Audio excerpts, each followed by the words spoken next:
Bienvenidos a En Contraste, el podcast donde exploramos las historias que nos definen, el crecimiento que nos transforma y la conexión que nos une.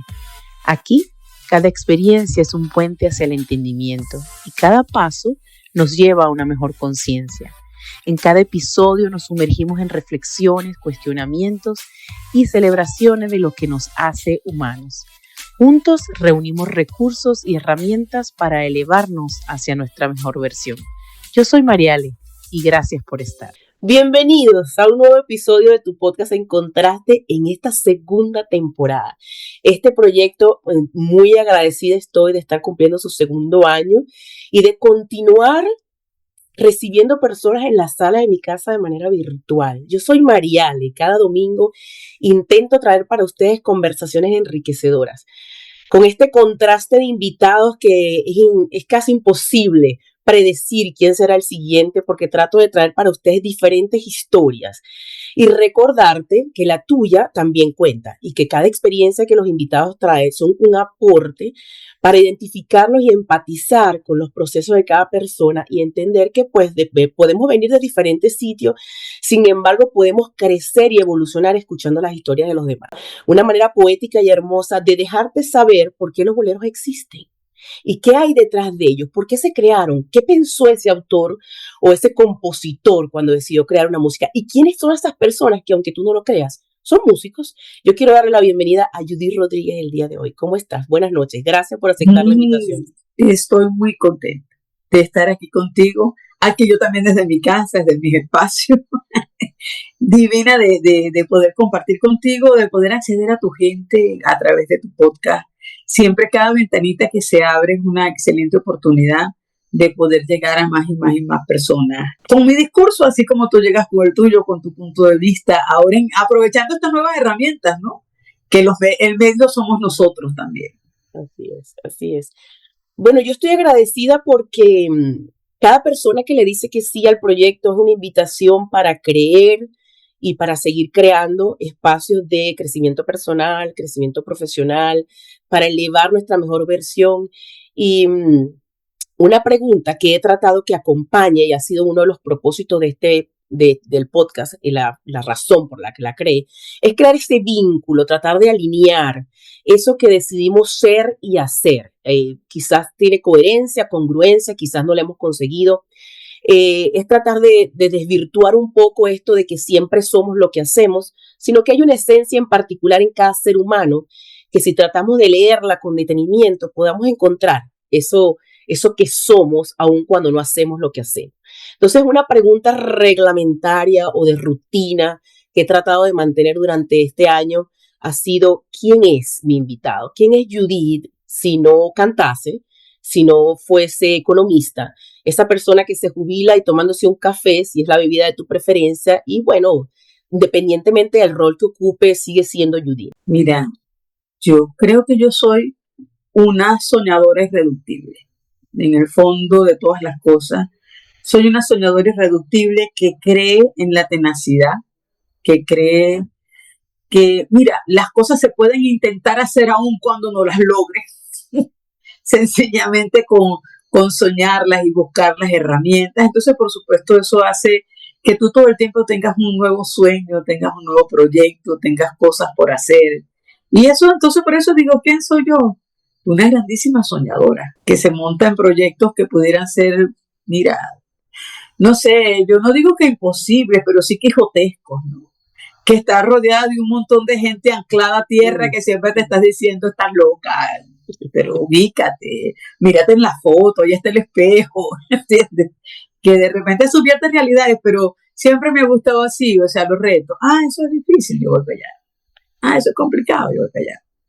Sí lo creo. Visitando tu trayectoria, sí puedo creer en el hecho de que te gusta intentar, te gusta creer que eres capaz de hacer las cosas, ¿no? Y cuando me comentas que eres soñadora, trata de cumplir cada sueño que te propones, o el sueño te sorprende a ti, el sueño aparece y decides hacerlo, o tú me sueñas primero. Mariale, me sorprenden los resultados, ¿entiendes? O sea, cuando de repente tú dices, Dios, estoy aquí, esto lo soñé, y la gente te dice, no, lo construiste.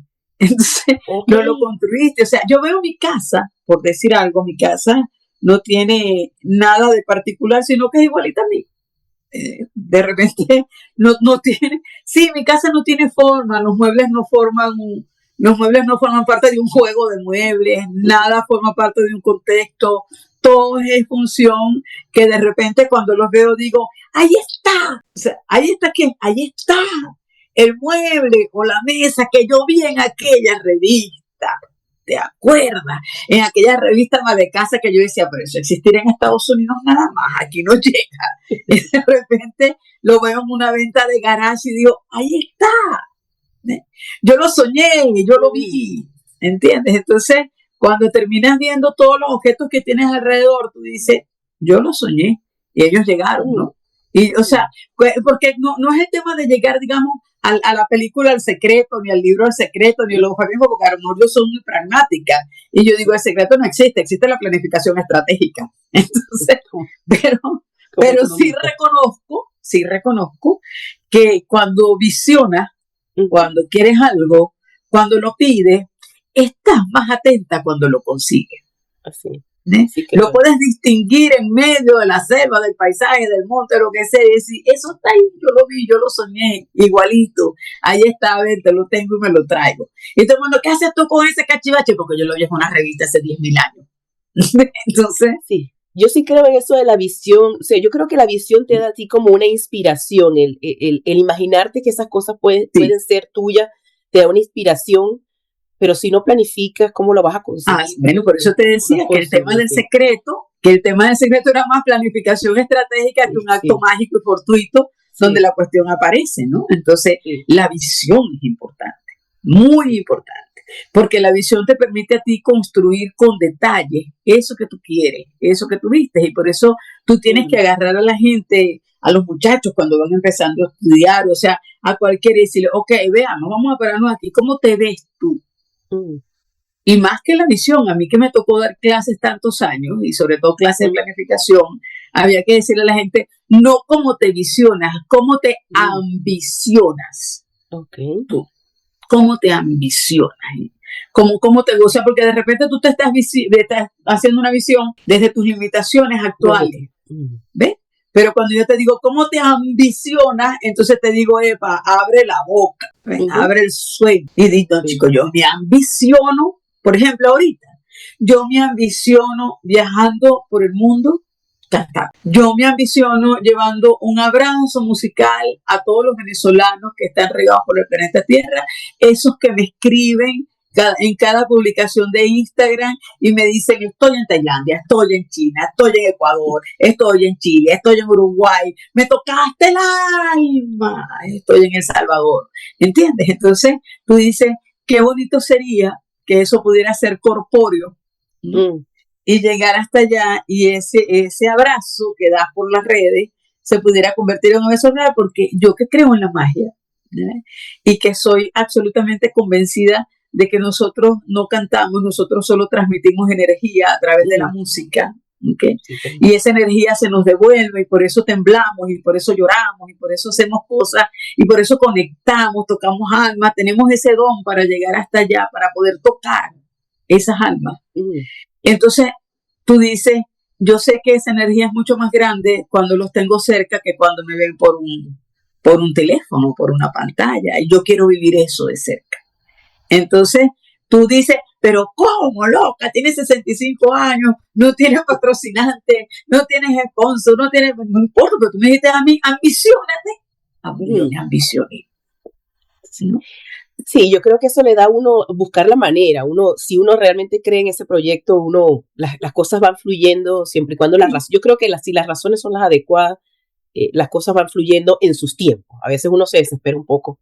Claro, pero la diferencia está, Mariale, y por eso te decía, en que entonces, cuando tú lo pides, ¿verdad? Lo pides, construyas una ruta probable, que puede ser la acertada o no. Y esa ruta probable tú la construyes todos los días, y por eso estás más atenta a las pequeñas oportunidades que se van presentando en medio de esa ruta, ¿sí? Y las vas aprovechando. Entonces, eso es la famosa DOFA, pues, ¿no? ¿Qué tengo? ¿Qué fortaleza tengo? ¿Qué debilidad tengo? Me gustaría tener tal cosa, y de repente cuando alguien te hace clic y tú dices, ahí está, entonces tú dices, es que yo se lo pedí al universo, sí, está bien, pero también estuviste atenta cuando el universo te lo dio. De ahí vamos a hablar cuando toquemos más profundo sobre el tema de la música, porque me llama la atención que tu trayectoria cuando inició socialmente en una etapa tarde, que se supone que es de despedida, ya vamos a entrar por allí. Sí, La compañía de las personas adecuadas en tu entorno fue importantísimo. Incluso esa persona que te regaló el primer gancho para guindarlo en la cámara para empezar a hacer con la cuestión del sol. Y a la que yo le dije, no, estás loco. Porque es que además además es una cosa clásica, es que tú me pides algo, yo lo primero que te voy a decir es no. O sea, me ¿En serio? Fíjate tú. Sí, no, o sea, mira, Judy, ¿y tú por qué no te montas en el Teatro Municipal de Caracas y lo haces? Y yo, no, vale, ¿cómo voy a llegar yo al municipal? Pero la idea quedó aquí, no la abandoné. Y yo quedé dando vueltas ahí. El día que alguien me diga, ¿quieres cantar en el municipal? No le voy a decir que no. Vamos antes de llegar ahí a la parte de la música, a lo que ya tienes dentro de la música, ¿qué puedes recordar de Maturín? ¿Qué recuerdo te trae Maturín, infancia, aparte de cantar farolito debajo de la cama? Debajo de la cama, sí. Ay, conseguiste esa historia. Sí. Mira, Maturín es la infancia, es el pueblo, es la posibilidad que tuvimos los muchachos de mi generación de poder educarnos para ser independientes, autosuficientes desde niños. O sea, yo comentaba ahora, estos muchachos de ahora están fregados, no hacen mandado. En cambio, que uno iba 700 veces a la bodega, en lo que medio aprendí a caminar. Y entonces eso significaba que tú sabías dar vueltos, sabías escoger, sabías pedir. Y hoy me dijo un amigo, sabías robarte el vuelto. Entonces, sabías ser responsable con una encomienda. O sea, ese entrenamiento es matas de mango, es niños jugando, es una carencia también de objetos materiales que te permiten apreciar lo que vas teniendo. O sea, nosotros no fuimos niños de grandes regalos, no éramos niños, por supuesto, de tecnología.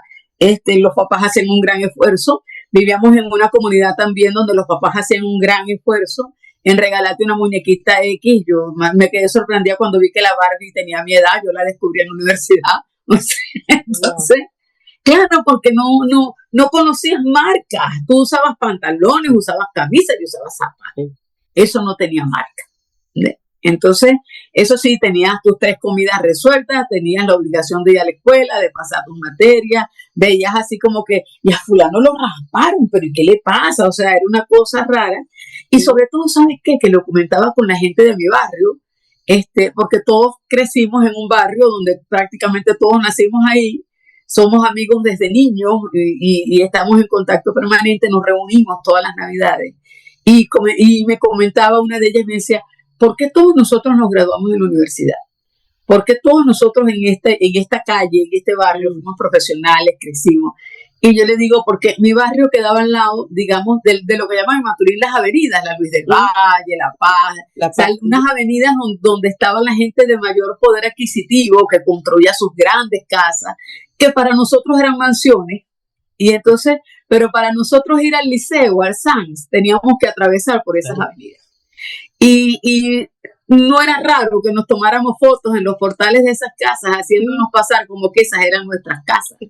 Entonces, yo le decía a ella, viste que nosotros ambicionábamos. ¿Ves? Nosotros habíamos visto unas casas que eran 4 veces mejores que las nuestras, ¿ves? Y teníamos un referente para poder tener una nuestra así. Y teníamos un referente para tener un carrazo como el que estaba parado en esa puerta, aun cuando nuestros papás no tenían carro. Entonces, a diferencia de los que viven en un barrio que lo que ven es pobreza dentro del entorno, entonces no tienen nada sobre qué sustentar una posibilidad. Entonces, Maturín para mí es eso, es comunidad, es, digamos, estrechez económica, pero es saber estar feliz con eso, ¿no? Y a veces la gente me dice, bueno, pero es que de repente te abrazas mucho a la parte de la escasez económica, la justificas y quizás por eso no tienes mucho dinero. Y digo, bueno, pues no sé. El cuento es que no me avergüenza comentar esa historia, ¿ok? No me avergüenza decir que cada cosa que la conseguimos a pulso, que trabajamos desde niños en el negocio de nuestro papá y por eso tenemos una gran capacidad de trabajo, mis hermanos y yo. O sea, para nosotros un sueño no se mide en 8 horas de trabajo, se puede medir en 24 horas de esfuerzo y en 7 días de continuar. Entonces, eso hace que es un proceso formativo que está allí, ¿no? Entonces, eso es Maturín y eso es lo que yo busco en Maturín cada vez que regreso todos los años. Conectarte con aquellas raíces, con esa intención. Con el abrazo de los vecinos, con la sencillez de sentarte debajo de la mata de mango, con la cuestión de jugar lotería. O sea, es regresar a eso, ¿no? Y de repente llega la gente, yo te vi en un video y quiero tomarme una foto contigo y quiero que cantemos y quiero un montón de cosas. Entonces, bueno, tú dices, pero yo vine aquí para mi matemango, echar broma con mis vecinos, o sea, bueno, no soy nada que ver con famosos, pero cuando empiezan a rodar las coloraturas, tú escuchas a la gente que dice, yo me quiero tomar una foto contigo, ¿sabes por qué? Porque cuando pasan esos videos tuyos, yo digo, ella es de Maturín, yo la conozco, y la gente me dice, mentira, ya tú vas a ver, deja que venga que me voy a tomar una foto. Entonces, para probarte. Eso es bonito también. Sí. Y eso es Maturín. ¿Y cómo se originó esta intención de estando en Maturín y no estudiar en Maturín, sino decidir irte? Bueno, te voy a decir a experimentar esta soledad imposible de evitar de vivir en una residencia, que uno cree que es una experiencia maravillosa hasta que llega. No, pero es que hay otra cosa que es la siguiente, hay factores como estos. Mi generación fue mi generación de mujeres, digo, ¿no? Uh-huh. Es una generación que tiene un quiebre en términos de fortuna. Porque las generaciones anteriores, para poder seguir de su casa, tenían que casarse e irse como un hombre. No había posibilidad de que una mujer saliera sola y se emancipara. ¿Ve? En cambio, que mi generación tuvo la oportunidad de ir a estudiar a la universidad. Entonces tú te ibas de tu casa con todos los gastos pagos y con el aplauso del colectivo. Entonces, claro, mi mamá era muy fuerte de carácter, ¿no? Por supuesto, la líder, la máter de familia, ese cuento. O sea que las mamás orientales somos castradoras, directoras, o sea, ese cuento. Entonces, mi sueño era, todo el mundo me decía, ¿por qué tú eximías todas las materias? Porque yo lo único que quería era irme de Maturín. Entonces, yo lo único que quería era irme de Maturín, lejos, vivir lejos. Y la única posibilidad de irme con los gastos pagos era irme a una universidad. Entonces yo buscaba en aquellos libros del CNU una carrera que no tuviera laudo. ¿En serio? En serio. Ese fue la decisión histórica por la cual estudiaste economía. Claro, no era una carrera que no era una carrera de moda, no era una carrera tendencia. No, además que todavía, yo tengo 40 años de graduado y todavía la gente no sabe por qué sirve esa carrera. Entonces, porque no la aprecian, no la entienden, ¿no? Y entonces, por lo tanto, no los contratan. Pero entonces yo busqué, en ese momento, relaciones industriales era una carrera que solo la tenía en la Universidad de Carabobo y la Universidad del Sur. Entonces yo me vine a estudiar relaciones industriales. Okay. Era la única posibilidad que tenía de que el algoritmo del CNU no me fuera dañado mandándome para la UDO. Entonces me venía a Carabobo y estando, y vuelvo otra vez, como uno es de reto, estando en la facultad, y economía era la escuela más pequeña que había, pero yo decía, ¿y por qué casi nadie estudia economía? No, pues esa carrera es dificilísima, o sea, eso es muy complicada, tiene demasiada matemática, es un rollo demasiado grande. Entonces yo dije, bueno, si ella es difícil, le voy a estudiar economía. Dios me llevó de la mano porque, claro, siempre tuve una gran pasión por las matemáticas. Mi pensamiento es muy abstracto, pero también tengo una gran sensibilidad por la gente, por el humano, ¿no? Entonces, esa carrera que me ayudaba a desarrollar los dos cerebros, ¿eh? Que me reunía las dos cosas, para nosotros los economistas, un dato no es un número, detrás de cada número hay un ser humano, hay millones de seres humanos.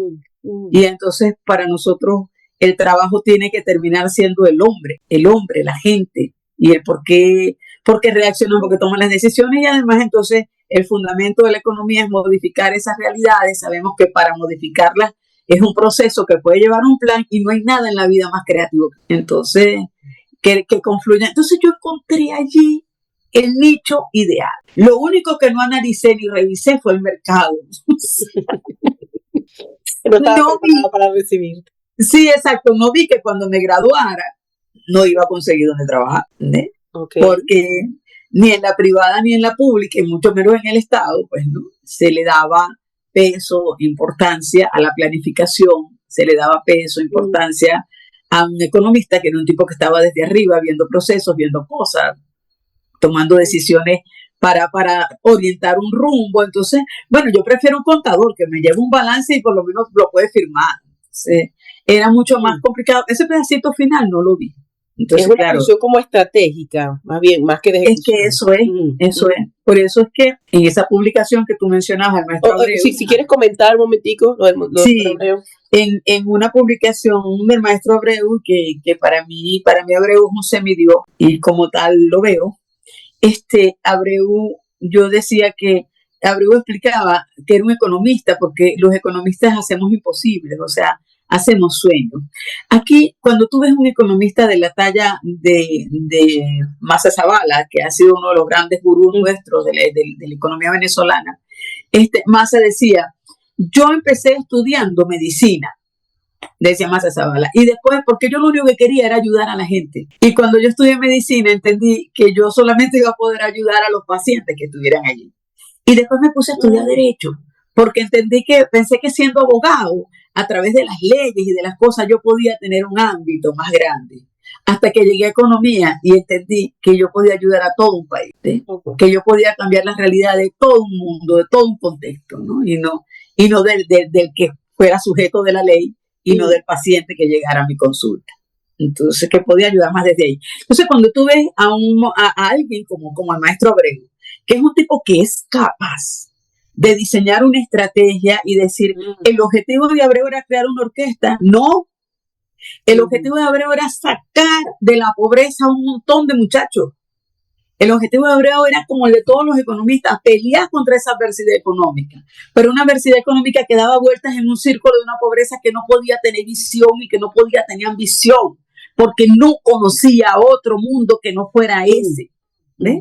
La pobreza, el cuarto que hacía en el rancho que hacía más arriba, o el muchacho que terminaba siendo malandro, él decía, yo necesito mostrarles que existe otra vida, que existe otra posibilidad.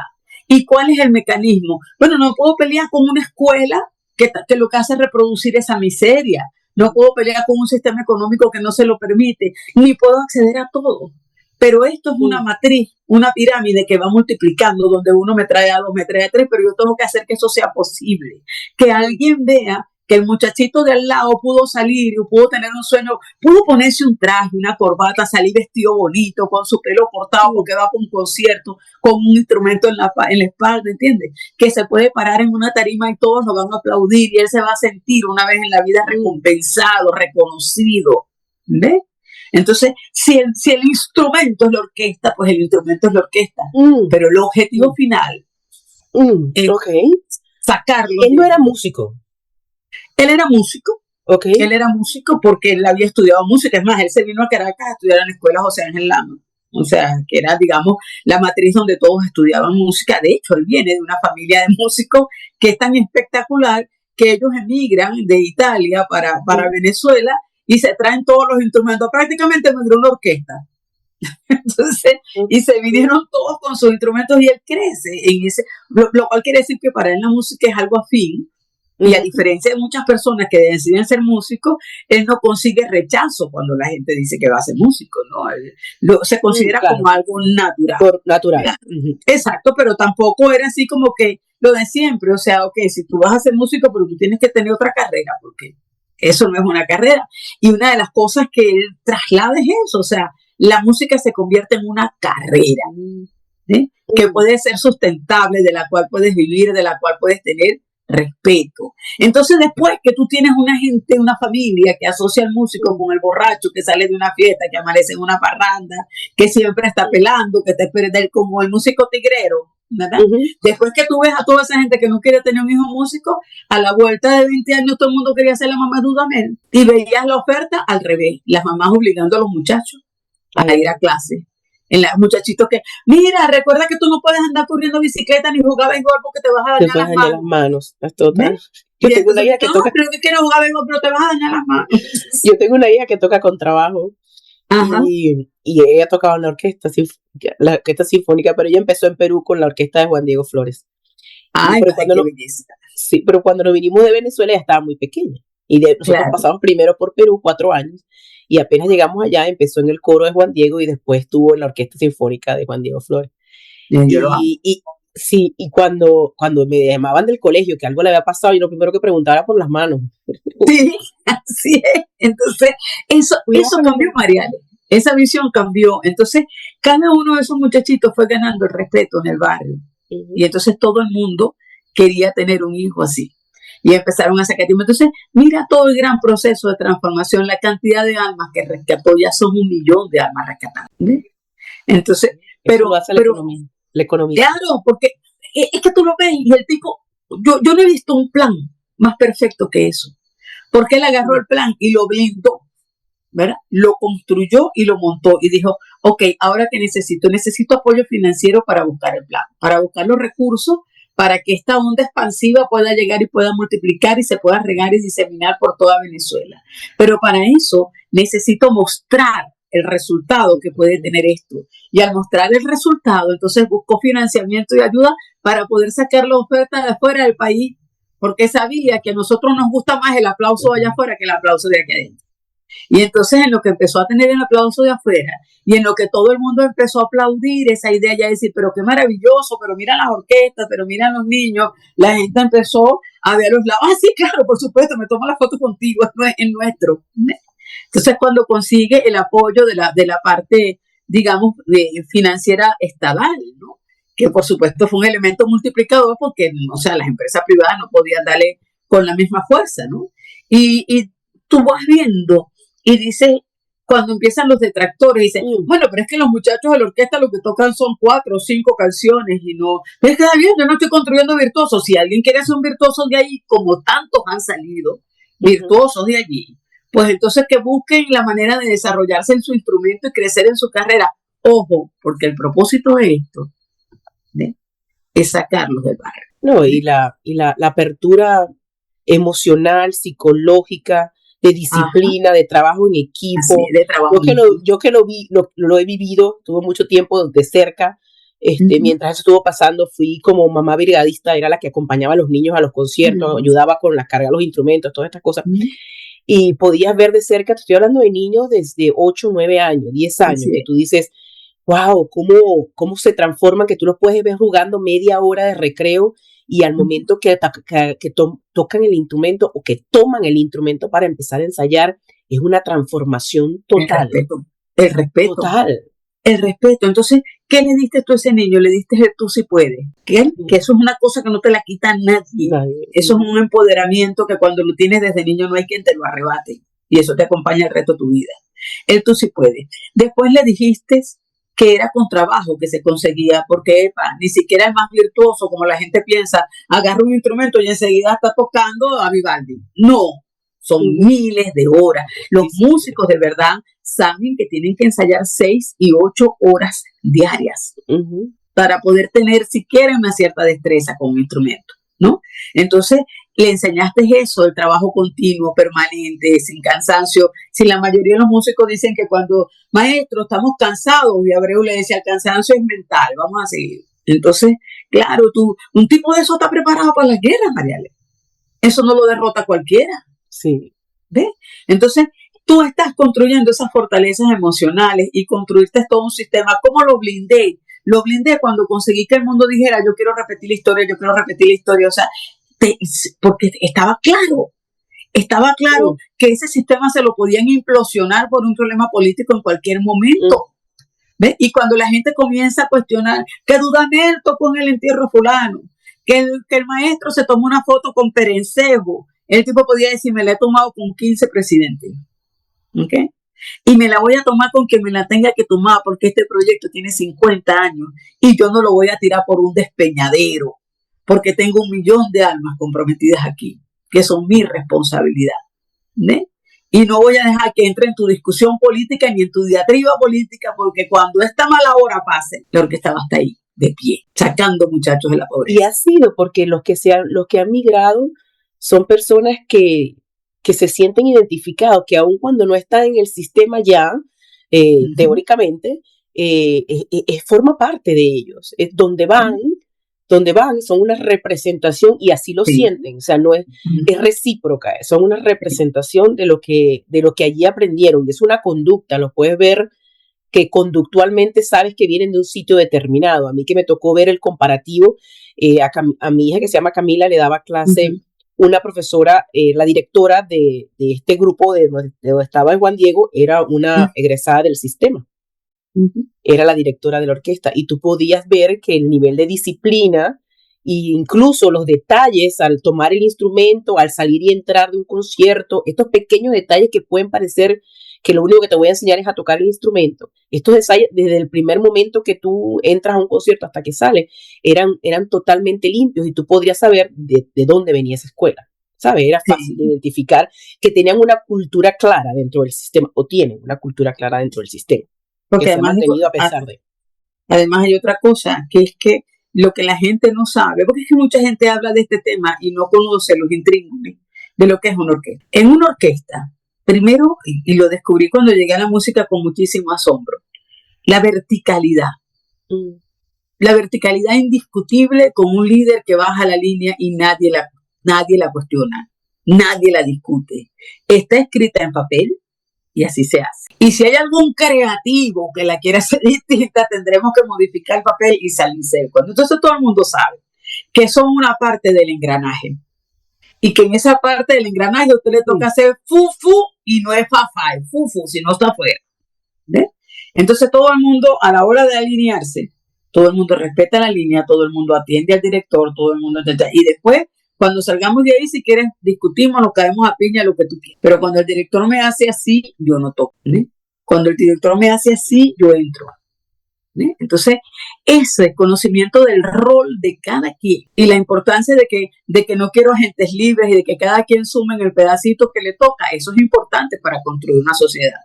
¿Sí? Claro, y eso es lograr esa coherencia y ese querer hacerlo, ese estoy de acuerdo, eso entiendo que lo hago porque sé para dónde nos lleva esto. Sí, y porque mi papel aquí es ese y yo asumo y yo sumo ahí, entonces ese error, ese pi que me va a tocar hacia mí tiene que estar afinado, tiene que estar a la altura de los demás, tiene que ser perfecto. Y lo que se espera de mí es que yo trabaje para que eso sea perfecto. Sí, la música tiene bastantes componentes de mucha estrategia a pesar de ser un arte de tendencia muy creativa, pero requiere de mucha estructura y mucha estrategia para poder lograr los resultados, ¿no? Yo siempre digo, yo creo que la gente, los músicos, hablando conmigo, yo creo que los músicos no se aburren. Yo digo, ¿cómo se pueden aburrir de cantar y de tocar? Yo entiendo el cansancio o el agotamiento que puede requerir, pero siempre como que hay esa pasión y esa entrega constante de que aun cuando repitan una canción muchas veces pueden ponerle una intención diferente y hacerla sonar diferente, ¿no? Y la compañía también hace la diferencia. Pero hay algo que a veces funciona como una maldición, que la notaba Aldemaro y que yo la veo en muchos músicos nuestros, muchos músicos amigos, pues, ¿no? Cuando de repente, Judy, tus videos no los compartes en los grupos de músicos, no, porque es que a mí no me interesa la opinión de los músicos. ¿Sí? Porque hay un momento en el cual pareciera que no disfrutan la música. O sea que cuando están oyendo algo, lo que están es atentos si se le caló la voz, si no se la caló, si la pudo haber cantado con un tono más alto, mataste la magia, pana. Y cuando estás metido tanto en el mundo de la música, en la cuadratura, en que todo sonó perfecto, perdiste la magia. ¿Ves?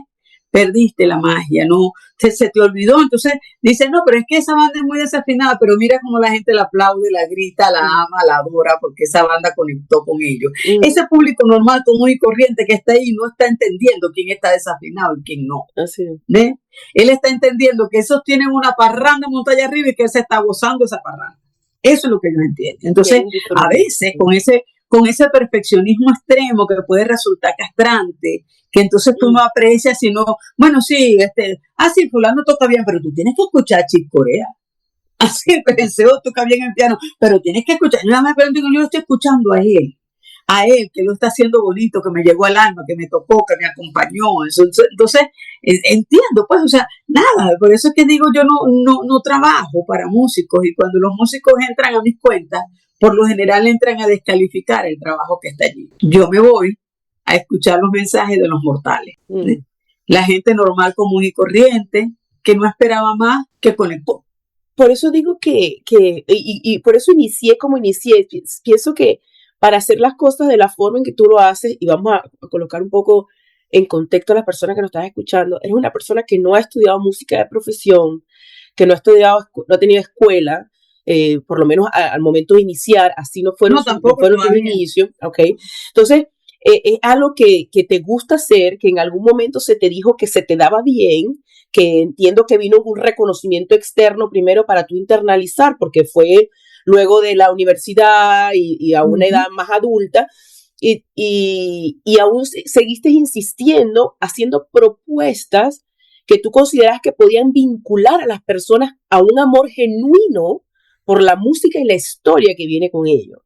Entonces, por eso me llama la atención, porque cuando yo veo que las personas tienen una intención más allá que netamente comercial o normal, por las que las personas hacen las cosas, siento que es lo que lo mantiene en el tiempo, y que a pesar de estas adversidades, de los detractores que siempre va a existir, el tú saber para qué haces las cosas y qué es lo que te mantiene motivado hace la diferencia de que continúes, por ejemplo, con coloraturas.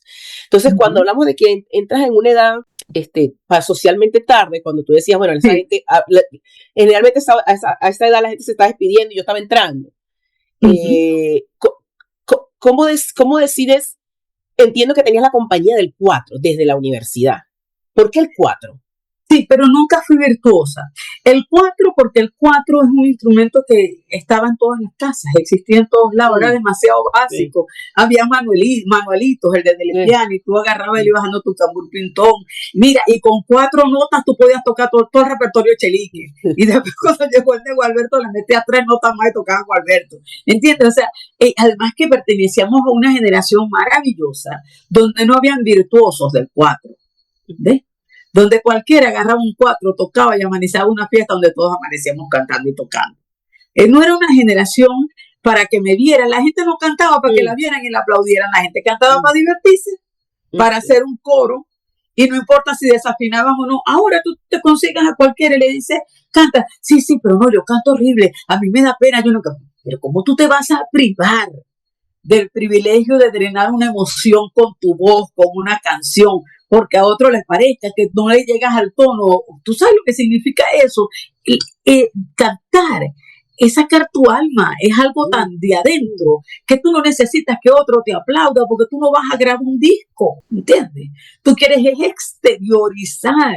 Esas mujeres que siempre tenían los cantos de trabajo, que se iban a lavar en la orilla del río y era todo el día cantando, la gente que cantaba todo el día en una cocina, la gente que limpia cantando, o sea, esto se ha perdido. O sea, yo recuerdo una vez entrevistando en una coloratura a un compañero músico, yo le decía, ¿cómo es la música de tu infancia? Y decía, bueno, yo tenía 4 hermanas mayores, a una le gustaba la nueva trova cubana, a otra le gustaba la salsa, a otra la amiga del merengue, y yo escuchaba de acuerdo a quien le tocara limpiar. Entonces, claro, porque es tu compañero tuvo cultura musical. Y además, exacto, y es tu compañero de trajín, de música. Entonces, esas cosas se han ido perdiendo. Entonces, claro, nosotros todos tocábamos 4, pero no teníamos que ser virtuosos. Con que manejáramos en el tono que estábamos, las 6 o 7 canciones, pues con eso era más que suficiente. Pero cuando empiezan a aparecer los virtuosos, yo digo, bueno, cuando llega Hernán Gamboa a tocar con la gente de Serenata Guayanesa y esta cosa, que tú comienzas a ver otro tipo de 4 con mayor nivel de exigencia, y entonces eso comienza a ponerse de moda, y todos los muchachos que venían a tocar eran como 700 notas de disonancia. Entonces tú decías, vale, yo no sé tocar 4. Y cuelgas el instrumento, ¿no? Y lo vas dejando. Pero yo con ese 4 gozaba un imperio. O sea, yo en la universidad echaba broma con mi 4, cantaba después de graduado, iba para rumba, para fiesta, siempre acompañada con mi 4 echando broma. Pero nunca me creí una gran cantante. Yo sencillamente cantaba con mi 4. Y me aprendía las canciones, y todavía me quedó la mala costumbre, a pesar de que ya no toco 4 bien, que para yo aprenderme una canción tengo que darme golpes con el 4. Y entonces cuando yo la practico, jamás y nunca lo haré delante de la gente, porque de eso de lo que yo acuso a los demás me acuso a mí misma. Entonces, me da mucha vergüenza que la gente, sobre todo ahora que ando con tantos músicos virtuosos, que la gente vea lo mal que yo lo toco, ¿no? Pero no me queda a veces más remedio si nadie me quiere acompañar. Yo quiero echar un cuento en una coloratura que más logrado. Pero te das la oportunidad, lo sigues haciendo. Claro, porque no es exacto, pero yo digo, mira, yo quiero cantar esta canción y quiero echarle a ustedes un cuento que tiene que ver con esta canción. Ran, ran. Voy y la toco y cosas, y a veces y empieza la gente. Pero ese 4 está desafinado. Pero eso no era la nota. Señor, yo no toco para música. Porque cuando un músico me va tocando, me va a pedir, como dicen mis amigos músicos en la cuarentena, mis amigos músicos decían, que alguien vaya a la casa de Judy y le robe ese 4 o se lo afine por lo menos. Entonces, yo pasé por varios instrumentos, pero nunca aprendí a afinar ninguno, ¿sabes? Yo tocaba 4 guitarras, pero no, yo tenía que dárselo a alguien para que lo afinara, ¿no? Para que te lo afinara. Yo guitarra no lo aprendí. Pero bueno, el cuento es ese. Entonces tú vienes, cuando llega un momento en el cual alguien te dice, Eva, pero eso que tú haces es genial. O sea, monta una echadera de broma a punta de canciones, pega una con otra, hecho un cuento, porque tú no le das estructura a eso. Y entonces allí es donde yo comienzo a hacer el Sí Amor en Tiempos de Bolero, que lo vamos a estrenar ahora, y lo vamos a presentar ahora. Y entonces, yo desarrollé un guión, y ese guión lo fui argumentando con canciones. Pero ¿qué era, María Leve? Nada, ningún conocimiento que tú tengas en tu vida se pierde, porque todo agrega valor. Todo agrega valor. Entonces, después que tú tienes tantos años de dar clases, de estar en la docencia, yo estoy dando clases de los 18 años, porque era preparadora de lógica en la facultad. Entonces, y una vez que salgo de ahí, mi primer trabajo, ahí cuando te decía que no conseguían que trabajar, fue dando clases en tecnológico, ¿ok? Y cuando hice ya las maestrías, ya empecé a dar clases en las áreas de posgrado, o sea, ya estaba a otro nivel, con otro tipo de alumnos, con otro nivel de enseñanza, pero siempre la docencia estuvo a mi lado. Entonces, un profesor cuando prepara una clase, prepara un guión, diseña un guión, de cómo tú vas a ir armando el entramado del conocimiento hasta que el tipo cuando termine la clase sepa qué es el Producto Interno Bruto, por ejemplo. Y eso te iba a preguntar, ¿cómo sabías tú cómo armar un guión para un monólogo, porque está bien, entiendo que fue Omar, creo que se llama la persona que... Sí, Omar Herrera. Omar, él fue el que te dice, pero si tú te ubicas como mujer a los 50 años fue esto, ¿verdad? Sí, 48. Ajá, tú te ubicas a los 48 años donde, bueno, las personas te han dicho que puedes cantar y este señor que conoce música te dice, mira, aquí hay algo. ¿Cómo tú te acuestas con eso? ¿Cómo tú vas a dormir y te despiertas con ese porque hay un susto, hay un miedo, una incertidumbre, y creo que tú no eres muy amiga del miedo, ¿no? ¿Cómo hacías tú para enfrentar eso y decir, quiero, sí lo voy a hacer, sí lo voy a hacer? Claro, pero es que fíjate, por ejemplo, tú, el miedo escénico lo has combatido en los 40 años que tienes dando clase. Ok. Por eso te digo que nada se pierde, todo suma. Entonces, dijera Jorge Drexler, o sea, todo se transforma. Tú estás acostumbrado a pararte ante una gente a decir un discurso. Yo vengo de ser dirigente estudiantil, o sea, te podrás imaginar lo que significa también pararte a dirigir un discurso ante gente adversa. Que tienes que pararte a convencer con una idea, cosa que no pasa en un salón de clase, todo el mundo está esperando lo que tú le vas a echar el cuento, ¿no? Entonces, traes ese entrenamiento encima. Y luego de eso tienes un entrenamiento para argumentar, para ordenar ideas, que es lo que hace un profesor, para poder dar una clase, entrompar. Entonces tú dices, bueno, esta echadera de broma, pues yo me la pasaba burlándome de las mujeres, como éramos las mujeres cuando nos enamorábamos, y me burlaba con las canciones. Entonces Omar dice, eso que tú haces, no se lo he visto yo hacer a nadie. Entonces, ordena eso que está allí, organiza las canciones, dime cuáles son, y yo te monto una banda. Y yo, ¿qué? ¿Una banda? Yo voy a cantar con banda, o sea, con músicos que me acompañen. Sí, y me voy a poner a cantar con 4 tipos atrás. Es más, cuando yo cantaba, hay una grabación de ese primer día, hace 1000 años, 18 años, donde yo lo volteo, los escucho y digo, coño, mi mariachi. Era algo demasiado hermoso que me estaba pasando en ese momento, ¿no? Entonces, no lo dimensiona.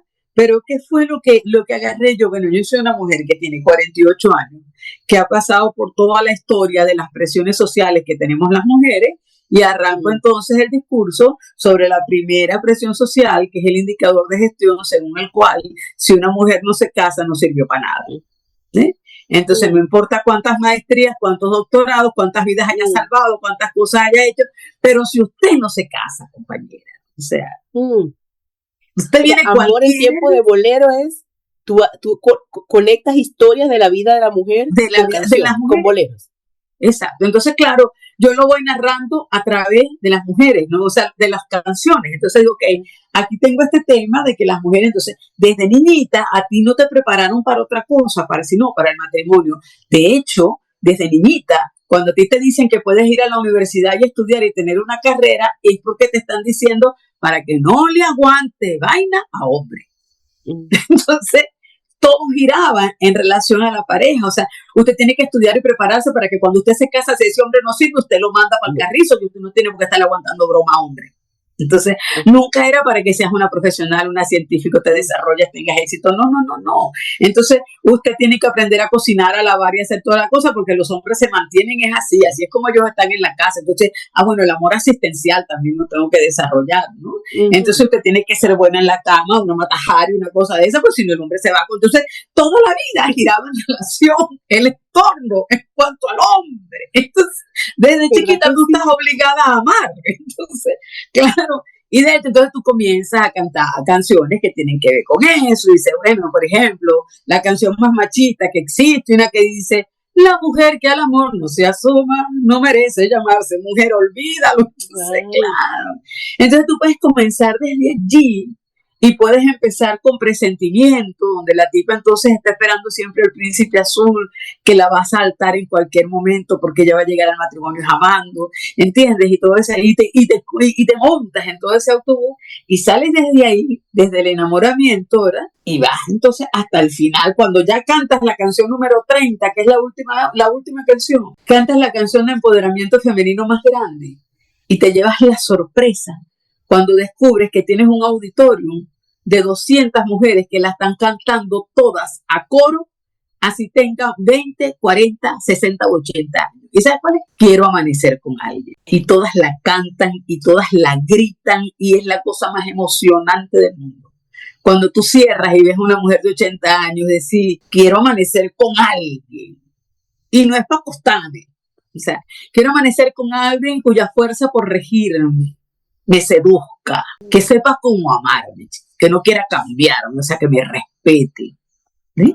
Entonces, ir construyendo a través de 30 boleros ese espacio en el cual tú pasas por el enamoramiento, por el ataque, por el amor pleno, por el amor sexual de pareja, y después entonces enfrentas todo el proceso del divorcio, la separación, la forma como nosotras asumimos el divorcio, la separación, el tema, el hombre, los hijos, la cosa, la infidelidad nuestra también, nuestros miedos cuando el amor nos visita, estando en pareja, y si a un hombre se le ve feo la infidelidad, a ti no te la perdona, pero ni tu mamá, ¿ves? No te la entiende, pero ni tu mamá, que es mujer, y que se supone que te ama más que a nadie. Entonces, para nosotros el amor es un tránsito, si se quiere, hasta doloroso. Sí. ¿Ves? Entonces, es un reto constante, y eso era lo que yo quiero, eso es lo que yo quería contar con el amor en tiempo bolero. Entonces, claro. Pero tenías todo muy claro. Claro, porque es que soy mujer, ¿entiendes?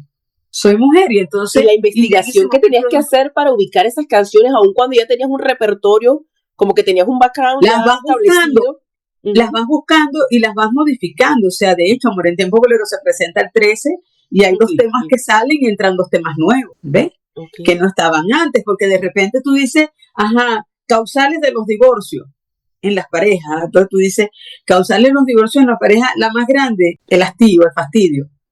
Y entonces tú dices, ¿qué canción puedo poner ahí? Mira, Rubén Blades.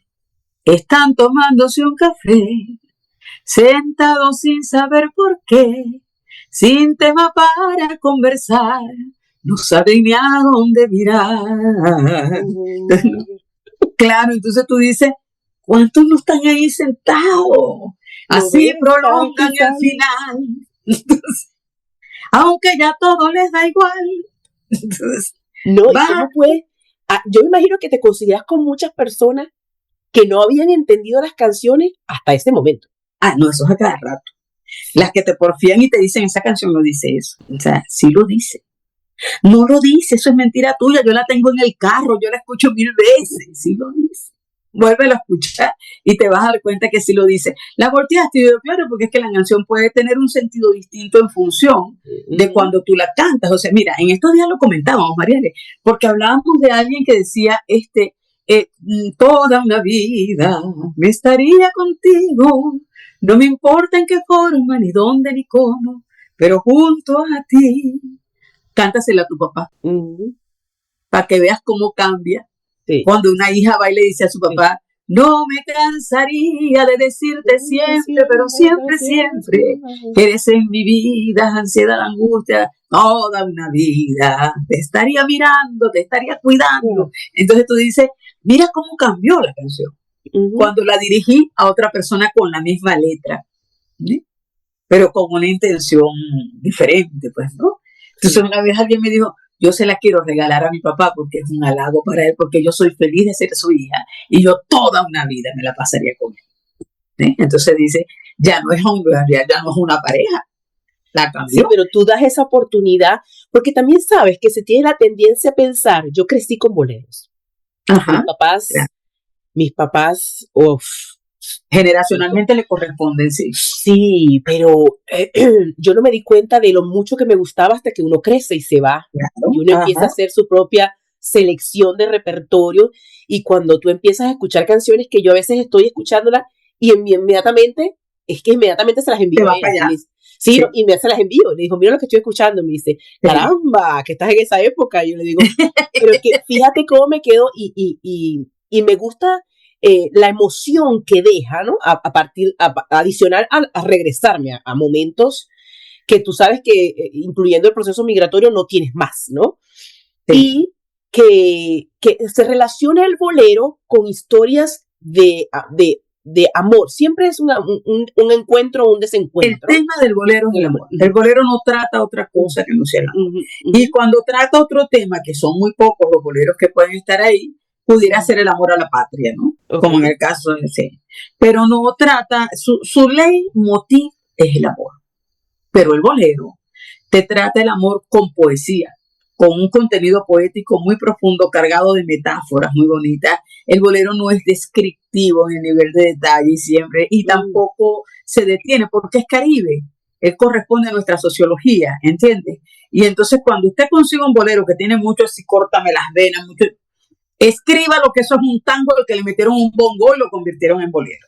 ¿Okay? O sea, que cada estilo de música tiene una tendencia en la escritura que da eso. Y trata de conseguir según tu enseñanza, ¿cómo te conectaste tú con este género de los 1800, creo? Salió de Cuba, entiendo. Sí, 1885. Trata, o sea, fíjate, trata de conseguir, y yo he hecho la tarea de conseguir una canción de amor en el vallenato. No la consigue. Puro desamor. Ahí no hay enamoramiento, ahí no hay encantamiento, ahí no hay nada de... No, eso es el dolor. Y cuando tú te vas al tango, ahí es peor todavía, porque el tipo llega en unas sombras, nada más quisiera abrir lentamente mis venas, mi sangre toda, verterla a tus pies para poderte demostrar que más no puedo, perro. Eso tú no lo vas a conseguir en el bolero. Eso tú lo vas a conseguir en el tango. Y en un tipo que le metió un bongo y una guitarra se lo trajo para el bolero, ¿entiendes? Entonces, pero si estás de acuerdo en esta tendencia a que la gente se reinvente las canciones, que agarre letras y que tome letras y las cambie de género. ¿Estás de acuerdo? Sí, o sea, son versiones. Ajá, exacto, son versiones. Por ejemplo, a mí me encanta un bolero que acaban de grabar ahorita, que yo, primera vez en mi vida que bajo un disco de Bad Bunny, pero Turista, que es un bolero de Bad Bunny, tiene una letra espectacular y una melodía hermosísima. Lo único malo es Bad Bunny. O sea, su tono de voz, su manera de hacerlo, pero el contenido de ese bolero es increíble y la melodía y la forma como lo construyeron está muy bien hecho. Entonces, nunca va a dejar, él siempre va a aparecer porque la gente necesita hablar de amor. Y eso no se puede hablar en otro género, no se puede hablar de otra manera, por lo menos nosotros en el Caribe, que no sea con la complicidad de un bolero. Y cuando la gente dice, no, pero es que el bolero es mucho despecho, usted lo que está es loco, usted no ha escuchado bolero. O sea, en Manzanero, tú agarras a Armando Manzanero, por decirte uno de los compositores más insignes del bolero, y allí es muy difícil conseguir canciones de despecho en Manzanero. Es muy raro.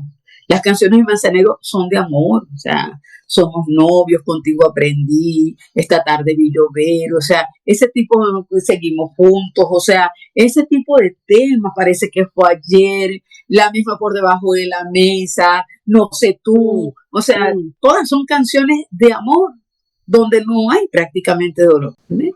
Entonces, y me puedo ir a Álvaro Carrillo, y me puedo ir con el mismo, no sé, Cantoral, aquí en Venezuela Rengifo, que aquí en Venezuela es muy difícil conseguir un bolero de despecho, más todavía, o sea, ¿tú te imaginas un bolero más increíble que cuando de repente tienes vida consentida? Disculpa que tengo que arreglarlo aquí. Cuando de repente llegas a un bolero como Vida Consentida, la poesía, o sea, hay música en tu voz, hay música en tus manos, terciopelo son tus besos soñadores, o sea, te amo hasta en el dolor, o sea, ese tipo de cosas, ese encantamiento romántico, eso solamente está en el bolero. Entonces, claro, yo crezco porque me compete, generacionalmente tengo tíos que gran melómanos, ¿okay? Entonces tú creces oyendo Los Panchos, Pedro Infante, o sea, todo ese montón de gente, eso te va alimentando como a ti, toda tu infancia, toda tu cosa, sigues insistiendo en el género, eres romántica en naturaleza. Y vas, entonces, te vas armando de boleros, además que por mi tono de voz, ¿verdad?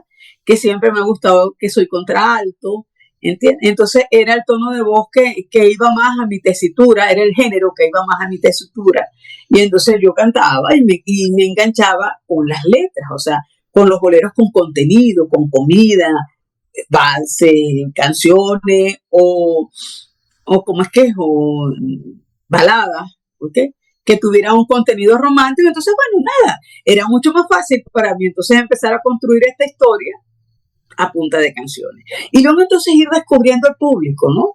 Porque resulta que el público no quiere que tú le cantes boleros que él no conozca, él quiere cantar contigo, y entonces tú tienes que construirlo con las canciones que él conoce. O sea, cada tema que tú puedes desarrollar, puedes tener 20 canciones para escoger, pero tienes que escoger las que todo el mundo quiere escuchar. O sea, si tú de repente estás diciendo una causal de divorcio, es que bueno, nos casamos muy muchachitos y después cuando crecimos nos dimos cuenta que no teníamos nada en común, que éramos diferentes, ¿sí?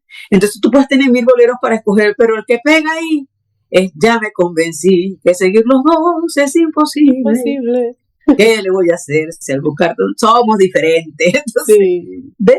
Entonces, siempre hay uno que calza. Y después de Amor en Tiempo de Bolero vino Despecho en Dolor Mayor, porque alguien tenía que narrar el despecho, ¿ok?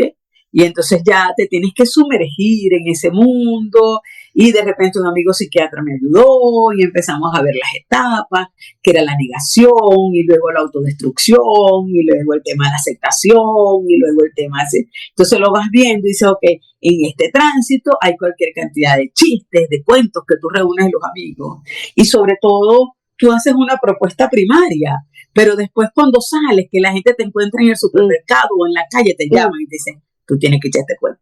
A mí me pasó.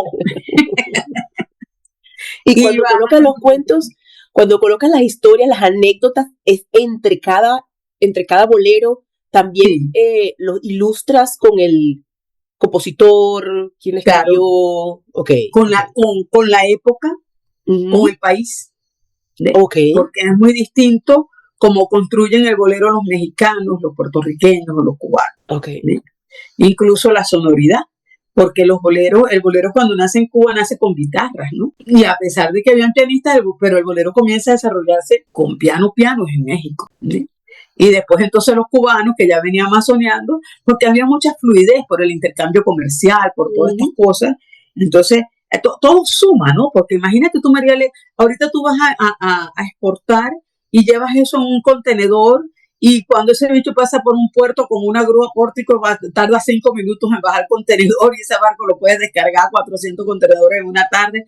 Antes no, antes tú te llevabas un barco y de aquí a que lo descargaran podían pasar 15 días, 20 días. Y eso eran 15 días, 20 días que esos marineros estaban ahí cantando, ¿sí? Trayéndose la música que escuchaban ahí y llevándose la que ellos cantaran.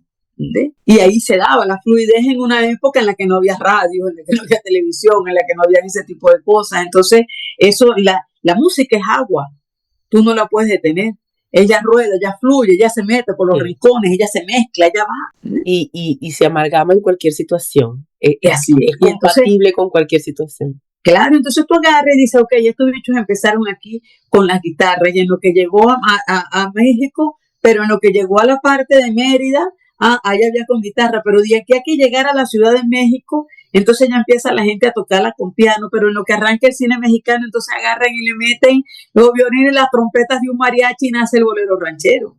Pero cuando entonces pasó por República Dominicana, los tipos le metieron un güiro y nació la bachata. Entonces, ¿ves? Y ves cómo cada quien se va aclimatando, ¿no? Y tú dices, y en Venezuela, bueno, en Venezuela llegó tarde cuando ya todo el mundo cantaba bolero, porque en Venezuela ellos tenían un género que se llamaba canción, y con la canción podían hablar de amor. Y con la canción alguien no necesitaba un bolero para pararse en una ventana y decir, mi canción de amor viene a turbar la calma y el silencio. Y podía hablar de amor de esa manera, con mucha calidez, con mucha sutileza, lo que otros estaban haciendo con bongoya, que era dos guitarras nomás, o sea, es otra cosa. Y ves cómo ese género se ha mantenido, ¿no? A pesar de todo lo que va y viene y todo lo que los géneros que pueden haber intervenido en el camino, el bolero, a pesar de que las generaciones, o sea, que No quizás no sea pasamos de intencional la intervención, la transmisión de, o el transmitir el género, porque puedo decirte que la tendencia a escuchar bolero en la época de mi papá o en tu época era mucho más constante, era algo propio de la época que ahora, en este momento. Olvídalo, no va a pasar de moda. Y yo te puedo echar un cuento, cronológicamente hablando.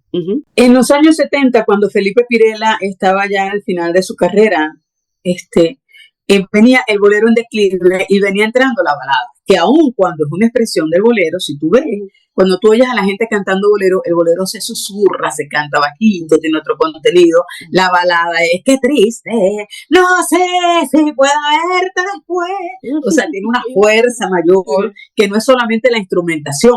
¿Ves? Viene la gente del sur, vienen Los Ángeles Negros, viene un montón de gente haciendo las baladas que requieren un histrionismo más grande, aun cuando siguen hablando de amor. ¿Okay? Aun cuando la métrica sea igual a la del bolero, pero ya yo saco la percusión menor y me vengo a la batería, ya no tengo el contrabajo sino el bajo eléctrico, o sea, la instrumentación va cambiando un poco y luego la puedo incluso boxear, como pasó después en el camino. Bueno, en el 70 le dieron a este señor, mira, el bolero está de modé, ¿verdad? Ahora lo que viene es la balada, así que vamos a ver qué hacemos contigo, porque tú vienes cantando boleritos, ya eso no pega. Chica, pero eso fue en el 70, pero yo recuerdo que en el 79 un señor llamado Dani Rivera se consiguió unos guitarristas puertorriqueños y nos regaló un disco que se convirtió en un ícono, que se convirtió en un clásico de toda la historia de la humanidad. Y no habían pasado 10 años cuando todo el mundo estaba cantando Madrigal, Silencio, Bajo el Palmar, todas las generaciones. Chiquitos, grandes, viejos, 10 años nada más de receso de bolero, enseguida lo volvimos a agarrar. Bueno, y pasó el disco de Dani que no había terminado. Ok, nos quedamos así, sí, el bolero volvió a pasar. Ok, man, dame 5 años. Viene Señor Bolero, el de Cheo Feliciano, el de José Feliciano, perdón. Viene Mi Tierra, que es el disco de Gloria Estefan, donde está Por los años que me quedan por vivir, Hablas de mí, que hay un montón de canciones allí. Y después viene Gilberto Santa Rosa, y viene Luis Miguel, y viene Charly Sa.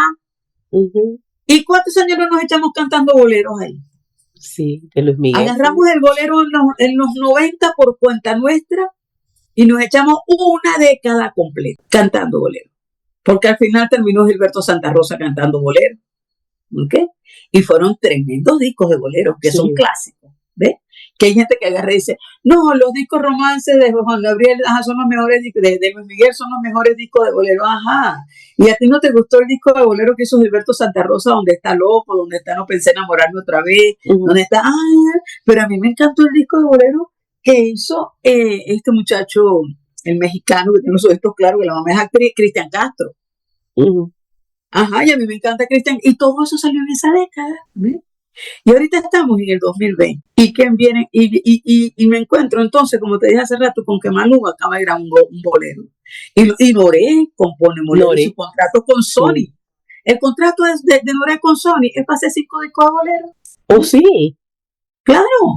Tiene una voz espectacular para el bolero. No, y una sensibilidad, y un alma, y una pluma, y un todo. Sí. Yo soy su fan. Sí. Yo le digo, yo soy la presidenta de su club de fan de la tercera edad. Entonces, claro, entonces tú vas viendo cómo esta gente está viniendo, Mariela, y tú dices, no va a pasar.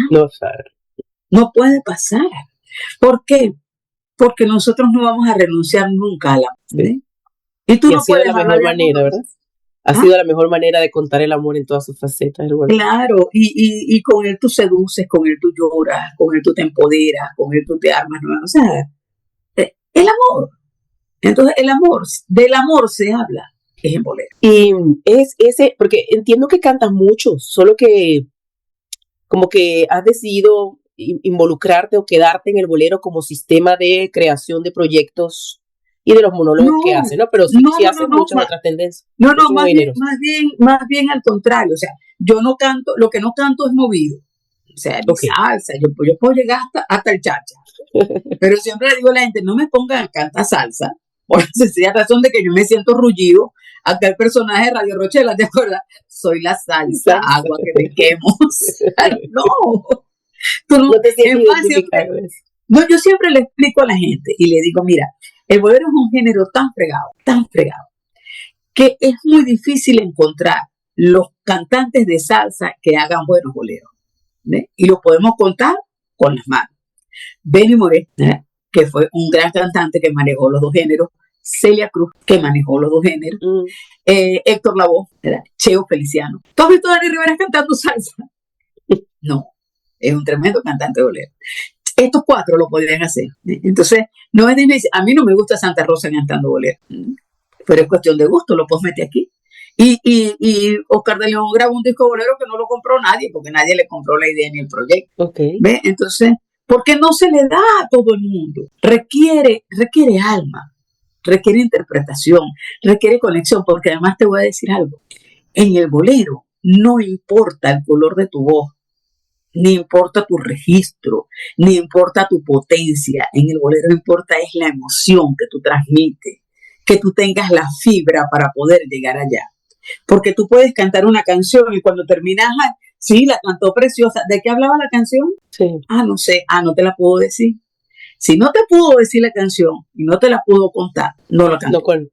No hubo una conexión ahí. No. Claro, porque yo no voy a llegar a un yo con yo, ¿verdad? Y cuando termine, qué lindo canto. No.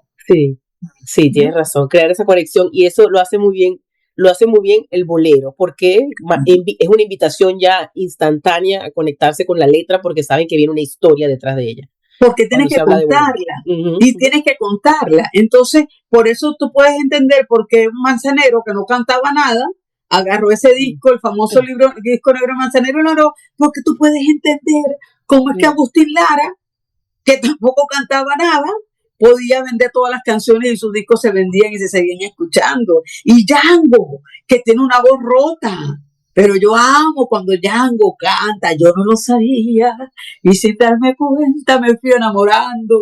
No me mata, este hombre me va a matar, ¿entiendes?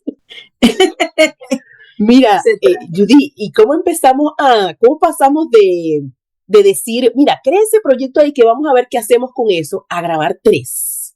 Ok, porque el tema está en que cuando nosotros hicimos Amor en Tiempo Bolero, yo lo hice para mi propia satisfacción personal.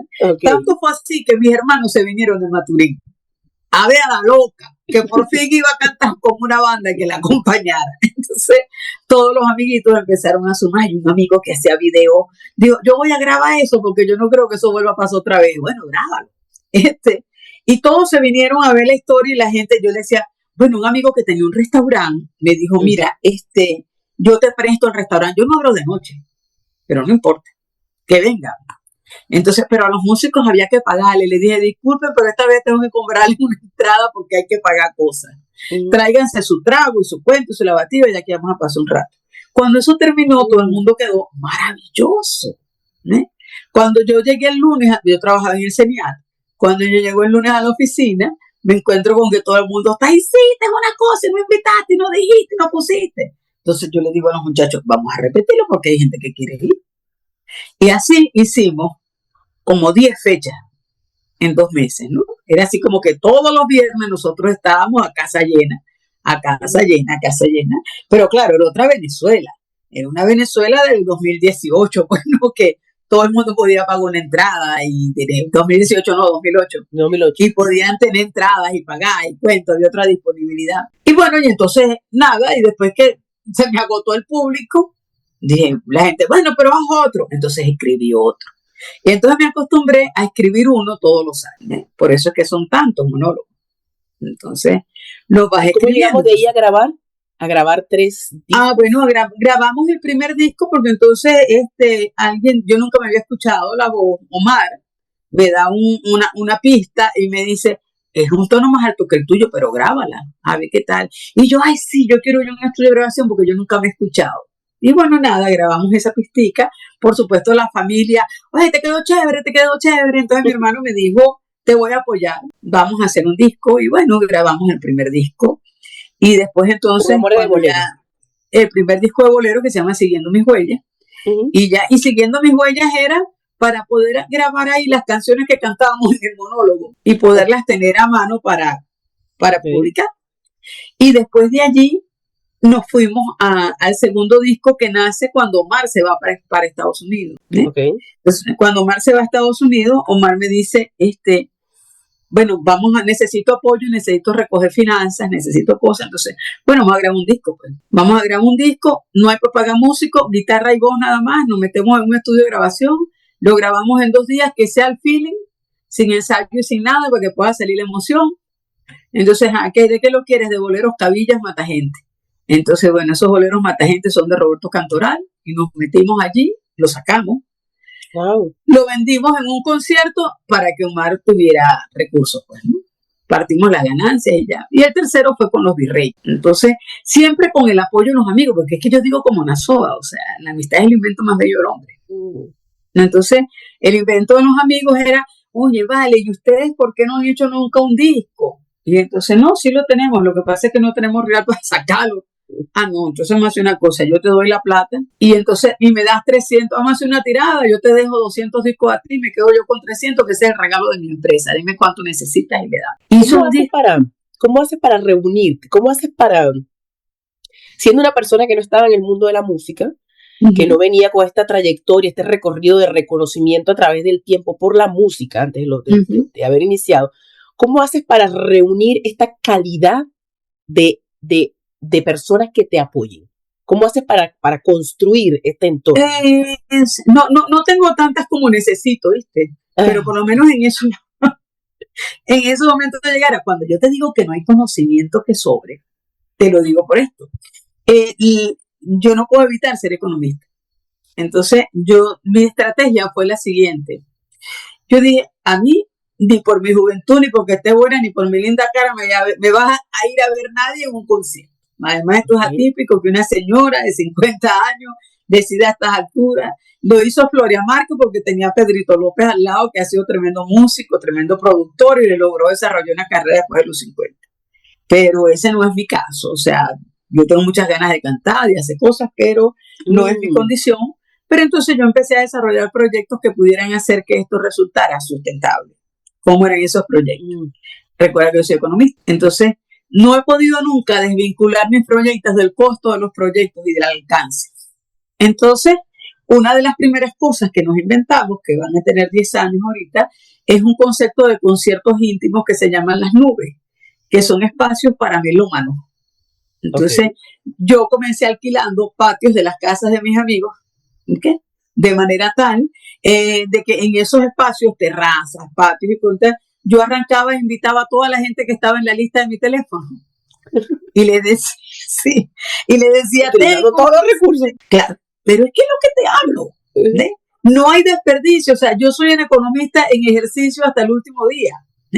Entonces tú dices, ¿dónde está mi mercado cautivo? Aquí, en la lista de las mamás de los niñitos del colegio, de las cosas y de toda la gente que yo tengo aquí en este teléfono. Entonces, bueno, alquílame tu casa. Listo, yo agarraba en ese patio y le decía, tráete tu botella, tráete tu pasapalo, porque mi negocio no es ni la bebida ni la comida, mi negocio es la música. Y ven a escuchar un concierto. Yo te voy a cobrar una entrada, ¿verdad? Que incluye todo lo que tú necesitas para tomarte tu trago. Y te voy a dar un concierto de 2 horas. Entonces, advertido, esto es para melómanos, ¿ok?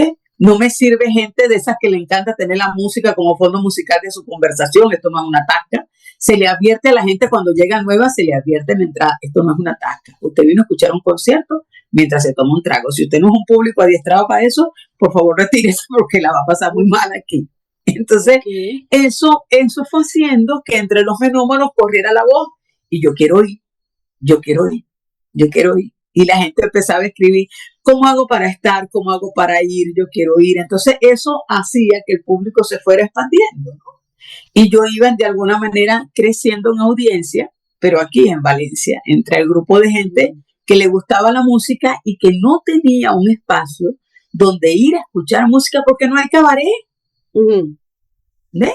Y porque si tú te metes en una tasca, es un tipo tocando una cosa con una pista que no está tocando nadie con un volumen altísimo que no te deja tú no fuiste a ver un espectáculo. Entonces, ese concepto enamoró a músicos y enamoró a gente. Entonces, ¿por qué? Porque había músicos buenísimos que tenían una propuesta, un formato, una cosa de eso y no tenían dónde presentarlo, María. No tenían donde la gente lo pudiera escuchar y ver lo que ellos traían. Entonces, eso se fue haciendo y fuimos generando. Ya tenemos 10 años. Tratamos de hacerlo una vez al mes. Tú ves que la gente a veces hace las publicaciones cuando tienes una cosa nueva, por lo menos con este velorio musical, y tú ves que los mensajes de mucha gente es nube, nube, nube. O sea, haz una nube con eso. Queremos ir, queremos escuchar eso. ¿Y dónde lo sigues haciendo ahora? Bueno, ahora con el tema de la depresión, muchos restaurantes que antes me cobraban la entrada para ir al restaurante, ahora me llaman y me dicen, no pagues nada, trae a la gente. ¿Sí? Sí. Entonces, van, pero yo sigo cobrando, la puerta es tuya. Entonces, okay, porque mis músicos son buenos, cobran su plata. Claro. Y ningún restaurante quiere pagar eso porque no le parece que es rentable. Entonces son shows que valen $1,000, $1,500, entonces tú dices, yo cobro mi puerta y le presento a la gente un buen show con lo mejor que hay aquí, en el estado. Y ahí se beneficia el restaurante. O sea, que es algo que has continuado haciendo por mucho tiempo. Por muchos, 10 años. Ahorita cumplimos el 15 de abril, cumplimos 10 años. Entonces, claro, fueron necesidades satisfechas, ambas y la mía, porque llegó un momento en que cuando la economía venezolana se deterioró de tal manera, mi trabajo formal como economista, como tributarista en el CNA, se me convirtió en una carga, porque esto requiere tiempo, esto requiere inversión de tiempo, montar flyer, hacer la publicidad, ensayar con los músicos, y entonces eso colidaba con mi trabajo en la oficina, y bueno, la más loca de todas. Cuando cumplí 55 años, me dije, me voy a dar un regalo de cumpleaños. Cumplí el 22 de febrero y el 23 renuncié. Ese fue el regalo de cumpleaños. Ese fue mi regalo de cumpleaños. Esto es mi profesión. Sí, ese fue mi regalo de cumpleaños, la libertad profesional. Te podrás imaginar, me cayó todo el mundo encima. Sí. Ella lo que está es loca. Ella tiene a los muchachos entrando a la universidad. Todavía están en el liceo. Y ella pretende que ella de su cantadera, ella va a levantar familia, ella va a mantener a esa gente. Wow. Y yo sacaba mis cuentas y yo decía, pero si yo en un concierto en una nube me gano lo que el Señor me paga en un mes, porque nosotros veníamos a ganar $1,000 y a la vuelta de 15 años terminamos ganando 50. Y sacaba la cuenta muy sencilla, decía, a mí, para que esta gente me jubile, que yo cumpla la edad de servicio que me están pidiendo, ¿ok? Tengo que trabajar de esta gente 8 años más, ¿ves? Los 8 años más importantes de mi vida productiva, porque son los últimos, ¿ves? Porque pueden ser los últimos, los 8 años de la menopausia, o sea, del deterioro físico. Los 8 años del cansancio. Yo no te puedo regalar 8 años productivos y efectivos. Yo me los tengo que regalar yo a mí. ¿Sí? Entonces, y en ese momento fue que decidiste convertir en 100% solo en un profesional de la música. Claro, sigo conservando mis clientes porque vuelvo otra vez, te especializaste en un área tributaria del cual ya no quedan especialistas aquí en Venezuela, que es tributación de transnacionales. Entonces tú dices, yo no voy a dejar esto porque siempre lo digo, o sea, ese es mi marido gordo y viejo, rara vez me da un orgasmo, pero me mantiene. Te la compro. Exacto, entonces, y me quedé viviendo con mi amante porque no me da casi plata, pero me da mucho placer. Qué buena forma de definirlo. Claro, entonces yo decidí ser feliz y dije, bueno, nada, tú me vas a seguir manteniendo, voy a tener tiempo para ser libre, ¿ok? Y poder concentrarme en desarrollar estos proyectos con la música. Entonces, como ahora nosotros somos el medio, ¿sí? Ahora tú no tienes que esperar que una cadena televisiva Sí. te invite, ahora tú no tienes que esperar. Entonces, bueno, yo dije, nada, vamos a comenzar a desarrollar, surge la idea de los coloraturas, ¿ok? Que es una oportunidad de alcance más cercano, surge fortuitamente. Y bueno, y ya. Y ahí concentro todos mis días. Y Ahí están todos Coloratura, mis días. sí, poniendo en contexto a la audiencia, Coloratura es un podcast que tú tienes en YouTube, Sí. ¿verdad? Que pasa por YouTube. ¿Qué día sale? Sí, ahí por lo general sale los fines de semana cada 15 días, los sábados. Pero Coloraturas empezó, porque ahora hay Coloraturas Podcast, que es Coloraturas Entrevistas, ¿no? Ajá, ese fue el Que que- vuelvo otra vez, en Coloraturas Entrevistas, nosotros vamos a ese montón de artistas y cantantes locales que no conoce nadie, que no tienen resonancia, ¿ves? Ujú. Porque son muy pequeños, pero que son buenísimos, que son brillantes, que están en los estados, en los pueblos pequeños, en ese tipo de cosas, y converso y los resalto porque al final de cuentas son venezolanos valiosísimos. Que yo no tengo 500,000 seguidores, que ni siquiera tengo redes. Ajá, como en el caso de Carlos, mira, ni siquiera tengo redes, tonto, pero tienes un 4 que está en la UNESCO y nadie sabe que hay un 4 hecho por un venezolano que está en una exposición en la UNESCO. Entonces yo voy y lo cuento. ¿Ves? Y entonces viene de repente un Yuki Takeda y lo escucho silbando Viajera del Río y me quedo como loca y los meto en un cuarto y les digo, vamos a grabar. Y hoy me quedé loca cuando vi que Yuki estaba con el pollo brito y con la yita, Sí. ajá, tocando y cantando. Tú dices, yo le quiero contar a la gente que eso pasa aquí en Venezuela. Y estoy en Maturín con mi mamá en Navidad y de repente viene un conjunto de parranda. Yo le quiero contar a la gente cómo suena una parranda de calle en Oriente y cómo son estos compositores nuestros que son capaces de hacer una canción que la garrafa consigue que se están bebiendo. Sí. Entonces, eso, y va rodando tantos cantantes buenos. Y nada, y entonces salgo con un teléfono, ¿eh? Con unos micrófonos que ya no sirven un cipote, pero ahí están. Entonces, pero no me vaya a parar, porque entonces, sí, pero si tú tuvieras una cámara, sí, pero no la tengo. ¿Entiendes? Sí, mira, te voy a decir una cosa, Judy, muy bueno el contenido, pero en realidad necesitas una grabación de audio, pero no tengo real para pagar eso. ¿Ves? Ni tengo patrocinantes. ¿Ves? Mira, pero es que la iluminación, yo no tengo plata para eso. Yo lo que tengo son dos teléfonos y unas ganas infinitas de recoger información y de dejarla ahí en las redes para conectar con un montón de gente, que tampoco son cientos de miles, pero que tienen con un montón de gente que llega a la cuenta y dice eso que yo te decía, me tocaste el alma. No sabes la cantidad de recuerdos que me trajiste. Lloré, fui feliz. O el que te dice, tengo todo el día cantando, yo no sé ni para qué te vi, he pasado todo el día cantando esa fulana canción. Entonces Me pasó una con Revancha, creo que se llama. Con la revancha, sí. Sí. Ajá. Esa me gustó bastante cuando la escuché. Es que esa es otra muy vez, buena. otra vez. Claro, porque imagínate tú que tú le digas a un tipo, los dos venimos de un tal fracaso. Pero no vamos a perder la oportunidad. Es una letra espectacular. Además que es una canción de ataque, porque fíjate que empieza seduciendo, y seduciendo como seducen las mujeres, con sigilo, temerosamente. O sea, se me ocurre que debía proponerte conocernos más. Me parece que la noche está propicia para conversar. O sea, se me ocurre, y después va para adentro y dice, se me ocurre que tus ganas con mis ganas van a funcionar. Con delicadeza. Claro, porque nosotras, y eso lo narramos en Hombre del Tiempo Bolero, o sea, las mujeres no tenemos permitido el ataque, y podrán pasar los siglos de los siglos, ¿ves? Pero el ataque es un privilegio masculino, y los hombres no lo ceden, ¿eh?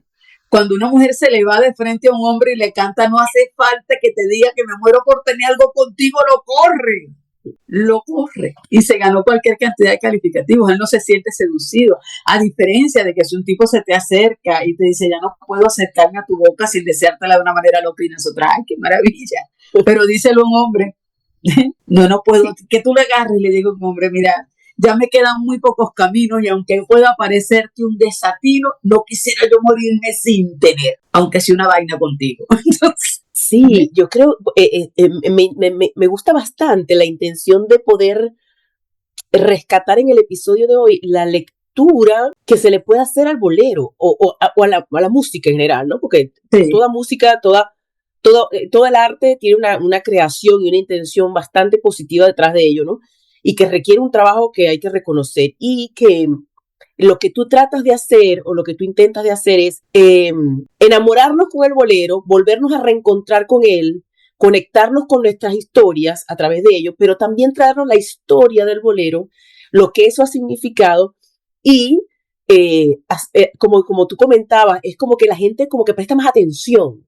Cuando Sí, aprende a conocer de dónde viene, quién lo hizo, qué puede significar, eh, te permite a ti como que prestar más atención. Ah, bueno, ahora sí voy a escuchar el bolero con más atención sí, porque porque sé creo que que tiene algo que decirme. sí, de repente, claro, porque fíjate, por ejemplo, cuando tú de repente estás cantando, porque tienes muchas cosas, o sea, cuando tú le dices a una mujer, alguien escucha un hombre secreto, un soplo de ilusión, un grito de mi corazón, un amante inexistente, tú la estás escuchando, pero cuando tú le dices a alguien, no importa cuántos años de casado tengamos, a las mujeres alguna vez en la vida se nos metió un hombre en la cama y en la mente, ¿eh?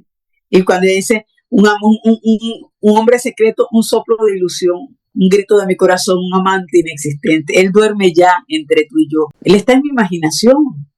Yo no me voy a atrever a dar el paso de serte infiel, pero él está aquí, él me despertó como mujer otra vez. Y yo voy a celebrar bodas de oro contigo, pero yo tengo un hombre secreto, que puede ser hasta un hombre imaginario, que no tiene que ser un hombre de verdad.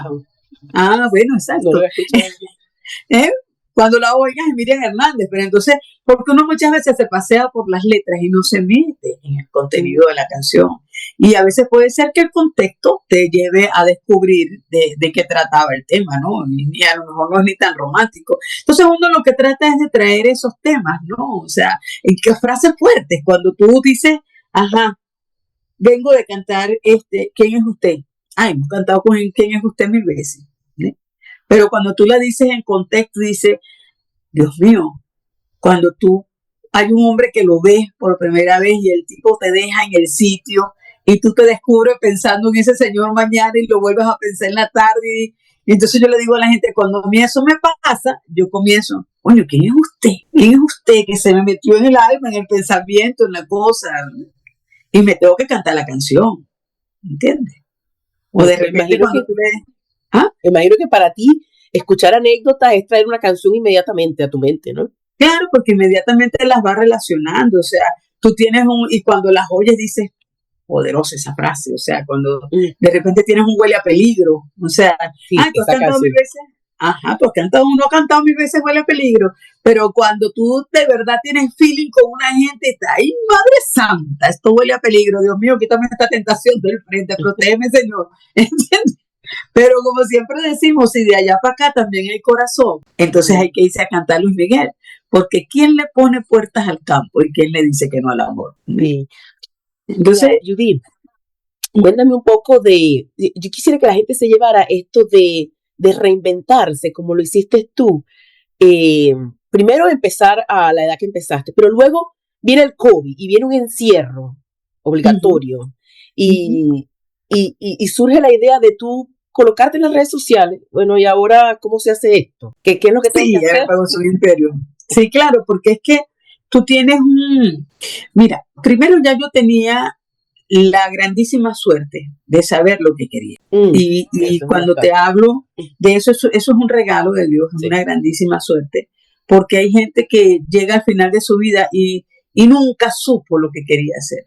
Ujú, Mujeres y hombres, o sea, nunca lo tuvieron claro. Entonces tenían una vida como por vivir y tenían una vida como con preceptos, ¿no? O sea, yo hago tal cosa, se espera de mí, ujú. que yo cumpla este plan y si yo no voy a inventar más allá del plan, y más en generaciones como la nuestra, o sea, yo era una loca en mi generación porque yo tuve cerca de 19 trabajos, todos estables. Bueno, hasta que Wow. nacieron los muchachitos, yo dije, bueno, yo necesito una gente que me ayude. Pero mi generación, lo lógico era que alguien tuviera un trabajo y ahí lo jubilaron. Ese era el Sí, exitoso. sí, Él tuvo sí, sí. 30 años en esa empresa Sí, y de por ahí eso estoy salió. diciendo 19 años, 19 trabajos. Claro, es una cosa loca porque no me hallaba en ninguna parte, porque yo no sabía lo que quería, ¿entiendes? Mm, Ni dónde estaba. Y lo peor del cuento es que los agarraba seriamente. Yo ya hacía un posgrado en finanzas porque era finanzas. Y después, ay, no, finanzas no. Entonces, Me y después hacía identifico totalmente. sí, después hacía un estudio de mercado y decía, bueno, ahora se puso dura la cosa tributaria, no hay especialistas. Ah, bueno, voy a estudiar tributos. Entonces iba y te grababas el tributo. Y decía, pero ahora todo el mundo se cobra el tributo. Sí, pero nadie lo hace en tributación internacional. Voy para allá. Entonces yo me eché como 20 años estudiando de un posgrado para otro. Salía de uno y me metía en otro, salía de uno y me metía en otro, ¿entiendes? Hasta que, bueno, pasa todo el proceso y dice, ok, ahí soy buena porque me preparé. Pero yo lo que quiero es cantar, ¿no? Yo lo que quiero es conectar con la gente. Y cuando pues me lo dije a mí misma, dije, vámonos para esa, en el nombre de Dios Padre y la Virgen de Coromoto que nos acompañen.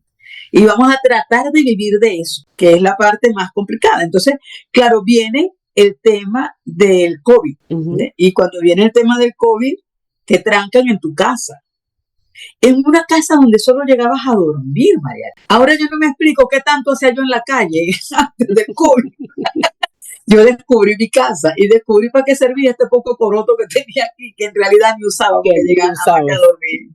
Sí, llegaban a televisores que no prendía, libros que no leía, cosas que no usaba, cuartos vacíos, o sea, descubrí para qué servía todo eso.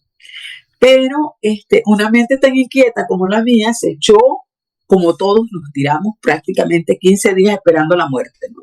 Porque a nosotros nos convencieron de que nos íbamos a morir y de que había que trancarnos dentro de la casa porque era seguro que nos íbamos a morir. Y prendíamos el televisor, querida amiga, y lo que veíamos eran las estadísticas de muertos que presentaba Televisión Española. O sea, ¿cómo vive una gente 24 horas al día esperando la muerte? Es una cosa loca. Entonces, gracias a Dios, apareció esa idea que ya me la había dado un muchacho en Colombia. Te estoy hablando hace 5 años, que me dijo, mira, tú agarras y pones el teléfono en un ganchito. Y yo, bueno, sí, me lo traje por cariño, por cortesía, por todo el cuento. Entonces hice una publicación que me pidieron, vi que la cosa rodó, se viralizó prácticamente y encontré qué hacer. Y lo primero que me pregunté es, ¿cuál es el miedo del COVID? Que me dé y me muera. Y si me muero, ¿qué lamento? Entonces, mis hijos ya están grandes. Ya tengo uno graduado, el otro está casi listo. ¿Qué lamento? Chica, lamento que en este desorden de vida que yo soy, toda la investigación que tengo está regada. No está documentada, no está argumentada, no está armada. Y va a ser una lástima porque yo llegué con mucho trabajo a eso. Llegué buscando de un lado, de otro, buscando un libro, tratando de armar un contenido. Y entonces el que venga detrás debería tener ese camino más o menos andado. Okay. Entonces dije, bueno, no lo voy a escribir, lo voy a contar. Y lo voy a contar en flash, en publicaciones de 5 minutos. Mi hijo, que estudió mercadeo, que es especialista en marca personal, me decía, mamá, no pueden durar más de 1 minuto. Yo no voy a hablar para tu generación, Marco. Tu generación va a padecer de eyaculación precoz dentro de poco. Porque no puede ser que todo tenga que durar 30 segundos, 1 minuto. No. Mi generación le gusta que la acaricie. Entonces, yo voy para mi generación. Y voy a hacer contenidos que tengan sustancia, pero en 5 minutos, que la canción se cante, que les quede ahí, que sepan el porqué. En un principio, el frenetismo me llevaba a que para distraer mi mente, hacía 3 a la semana. Y después, bueno, fui distendiendo más la cuenta porque empecé a generar mucho estrés, pero aprendí a editar,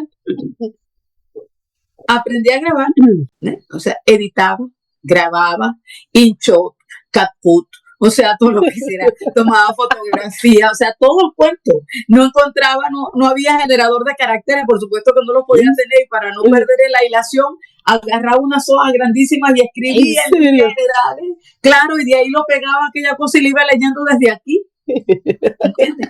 Entonces, eso fue muy productivo, muy productivo. Y entonces le escribí a mis hijos, que si eran expertos en edición, ayúdenme con esto. Y los tipos, te voy a pasar un tutorial. No, lo que quiero es que me lo hagan. No, mamá, un tutorial, se están vengando, les decía yo. Tú nunca nos hiciste una tarea, pero no tienen por qué vengarse en este momento de mi vida. O sea. Entonces, bueno, pasó. Y bueno, fueron 4 años productivos, o sea, en eso. Me habría encantado volver a la radio. Creo que voy a terminar haciendo los programas de radio para poder dejar buena parte de la investigación allí. Entonces, bueno, el año pasado cuando me diagnosticaron cáncer, entonces dije, ¿y ahora qué vamos a hacer? Pues, ¿no? Entonces, bueno, nada, nosotros estamos aquí en un proceso que va a llevar tiempo, que va a chupar un poco de energía y de recursos. ¿Y qué te gustaría dejar? Entonces fui más ambiciosa de el libro. Un libro que cuente la historia del bolero venezolano, que es otra cosa que no está, que es un poco explicar, o sea, ¿Quiénes fueron esos precursores del bolero? ¿Dónde están esas canciones? ¿Qué historia tienen esas canciones? Menos mal que son poquitos. Eso es lo que estás trabajando ahorita. Sí, exacto. Lo quiero hacer tipo novela. Entonces ya tengo la estructura de lo que hay, o sea, de quién echa el cuento. Entonces, y bueno. Ese es el proyecto que tienes por ahora. Sin embargo, vas a continuar con Coloraturas. No, claro, no, Coloraturas tiene que seguir. Lo que pasa es que Coloraturas es un hombre que busca a Enrique Hidalgo para el proyecto, ¿no? El maestro Enrique Hidalgo, compositor. Y entonces él, pues me convenció la idea, me dijo, Judy, ha pasado toda la tecnología que te dé la gana, pero el libro nunca va a dejar de tener vigencia. Así es. El libro es el libro, son 2000 años. Y no va a haber telefonito, ni aparatico, ni nada de esas cosas, ni audiovisual que mate el libro. Así que de la flojera y póngase a escribir. Entonces, claro, pero ahorita también está el tema de que, las coloraturas han agarrado fuerza y potencia, ahora todo el mundo quiere una coloratura. Entonces, seguimos viajando con los teléfonos en la mano. Entonces, hay que editar el material, el contenido, pero eso también es apasionante porque hay gente que tiene cosas que contar. Acabamos de grabar una cosa hermosísima, Mariale, que es El amor según Gualberto. Ok. Y entonces lo logramos hacer con Gualberto Ibarreto. Y sí, y el cuento era porque Gualberto celebra este año bodas de oro con su amor de la mujer de su vida, como le digo yo, que es María Antonia. Entonces, María Antonia sí, María Antonia.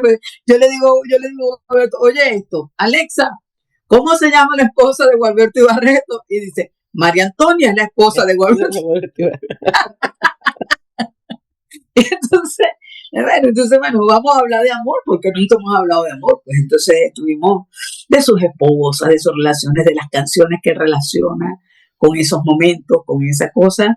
Y fue una conversa muy bonita. Entonces tú puedes tener eso, bueno, desde un Gualberto, o de repente la gente que te dice, por favor, tienes que ir a entrevistar a fulano de tal porque está muy viejo, ya se va a morir. Que se muere. Pero qué bonito que recibas eso. Sí, y no hay ningún material de él. Sí, entonces dice, bueno, tú ves los episodios y lo que tienen son 200 reproducciones, o algunos llegan a 10,000, otros llegan, o sea, es muy variable, dependiente de quién sea. Pero al final, o sea, tú dices, mira, a mí me encantaría que eso monetizara porque yo no vivo del aire. A mí me encantaría tener patrocinantes para que esta cosa pueda tener un sentido económico, yo soy economista. Pero al final de cuentas, yo le doy gracias a Dios porque queda ese material allí, ¿ves? Porque el día que esas personas no estén, no aparezcan, y alguien quiera como yo, cuando salgo a buscar de alguien, los puedan conseguir. O sea, cuando yo llegué al maestro Jesús Sevillano, llegué sorprendida cuando vi que en las redes no había ninguna entrevista de Jesús Sevillano. ¿Sí? Y entonces, y cuando hablé con su esposa, me dijo, sí, cómo no, vente. Y grabábamos un especial como de 1:30 y la gente, es muy largo, no me importa, eso está puesto ahí para que cuando la gente vaya y quiera saber quién es Jesús Sevillano, lo va a encontrar narrado de su propia voz. Para eso, para que se documenten allí. Ahí. Esos son los propósitos. Cuando un muchacho como Noré viene y su manager me pidió una coloratura, yo empezando que yo no lo conocía, y él que canta. Y entonces, no, él canta música de lo que ellos hacen, de los chamos de ahorita. Y entonces yo lo que dije, bueno, si él quiere, yo quiero. O sea, si un muchacho de eso está viendo el proyecto que yo tengo y quiere venir a conversar conmigo de su proyecto, vamos a darle. Pero yo, por supuesto, hago como tú, hice la tarea, me metí y escuché todo lo que había de ese chamo, toda la música, todo Spotify, me lo bajé. Y cuando yo digo en la entrevista que cuando yo me di cuenta me tenía perreando, ¿verdad? Entonces tú dices, yo quiero hablar con ese chamo, ¿no? Y te van llegando, o sea, de todo. Y eso es lo bonito, pues, de la coloratura, que es lo que quiero yo, que a la gente le quede la información, que cualquiera que venga a buscar y de repente diga, Dumbi Dumbi, por decir algo. Entonces, mira esa canción, Dumbi Dumbi, ¿cómo es eso de Dumbi Dumbi? Y tú le digas, mira, tú la cantas Dumbi Dumbi Dumbi Dumbi Dumbi Dumbi, muchachita linda que me das tu corazón, que es la letra de la canción. Tú no me conoces, tú no sabes quién soy yo. Entonces tú dices, y cuando buscas, el maestro Luis Cruz en una entrevista, en una oportunidad que tuvimos de conversar, él murió hace mucho tiempo, pero esa vez la pudimos grabar, y el tipo me dice, yo tenía 28 años, estaba recién casado, y la muchachita que vivía en el piso de abajo se la pasaba metida en mi casa, y yo sabía que ella no iba por mi mujer, yo soy un zorro viejo. Yo sé que la muchachita iba por mí. Por eso es que yo le digo, muchachita linda, que me das tu corazón, angelito tierno, que me das todo tu amor. Tú no me conoces, tú no sabes quién soy yo. Entonces, claro, entonces ya Don Bidón me dejó de ser la primera canción con la que tú aprendí a tocar cuatro. Ya tiene otra historia. Ya tiene otra razón de ser, ya lo sabes. La verdadera razón de ser. Eso es todo. Y al final, bueno, si yo pudiera, que es lo que le digo siempre a la gente cuando me dice, es que yo quisiera hacer un podcast, es que yo quisiera, ajá, ¿qué tiene? O sea, yo toda la vida lo he dicho, o sea, tú me tumbas el rancho y yo con los 4 palos que me dejaste trato de armar mi rancho también. Y a lo mejor me queda más bonito que el anterior. De ahí la publicación que hacía en estos días donde decía, yo pertenezco a la generación que estudió sin computadora. Y cuando a mí el mundo se me pone difícil, querida, yo me digo a mí misma, usted hizo su tesis de grado en una máquina Olivetti mecánica de unas teclas durísimas. Y así escribió 300 páginas. ¿Quién puede contigo? Nadie. Así es. Sí, uno sí se adapta. Yo pienso que, yo digo que de estas generaciones, la de nosotros, hemos tenido el privilegio de vivir las diferentes etapas y de poder habernos adaptado poco a poco a la evolución que hemos tenido.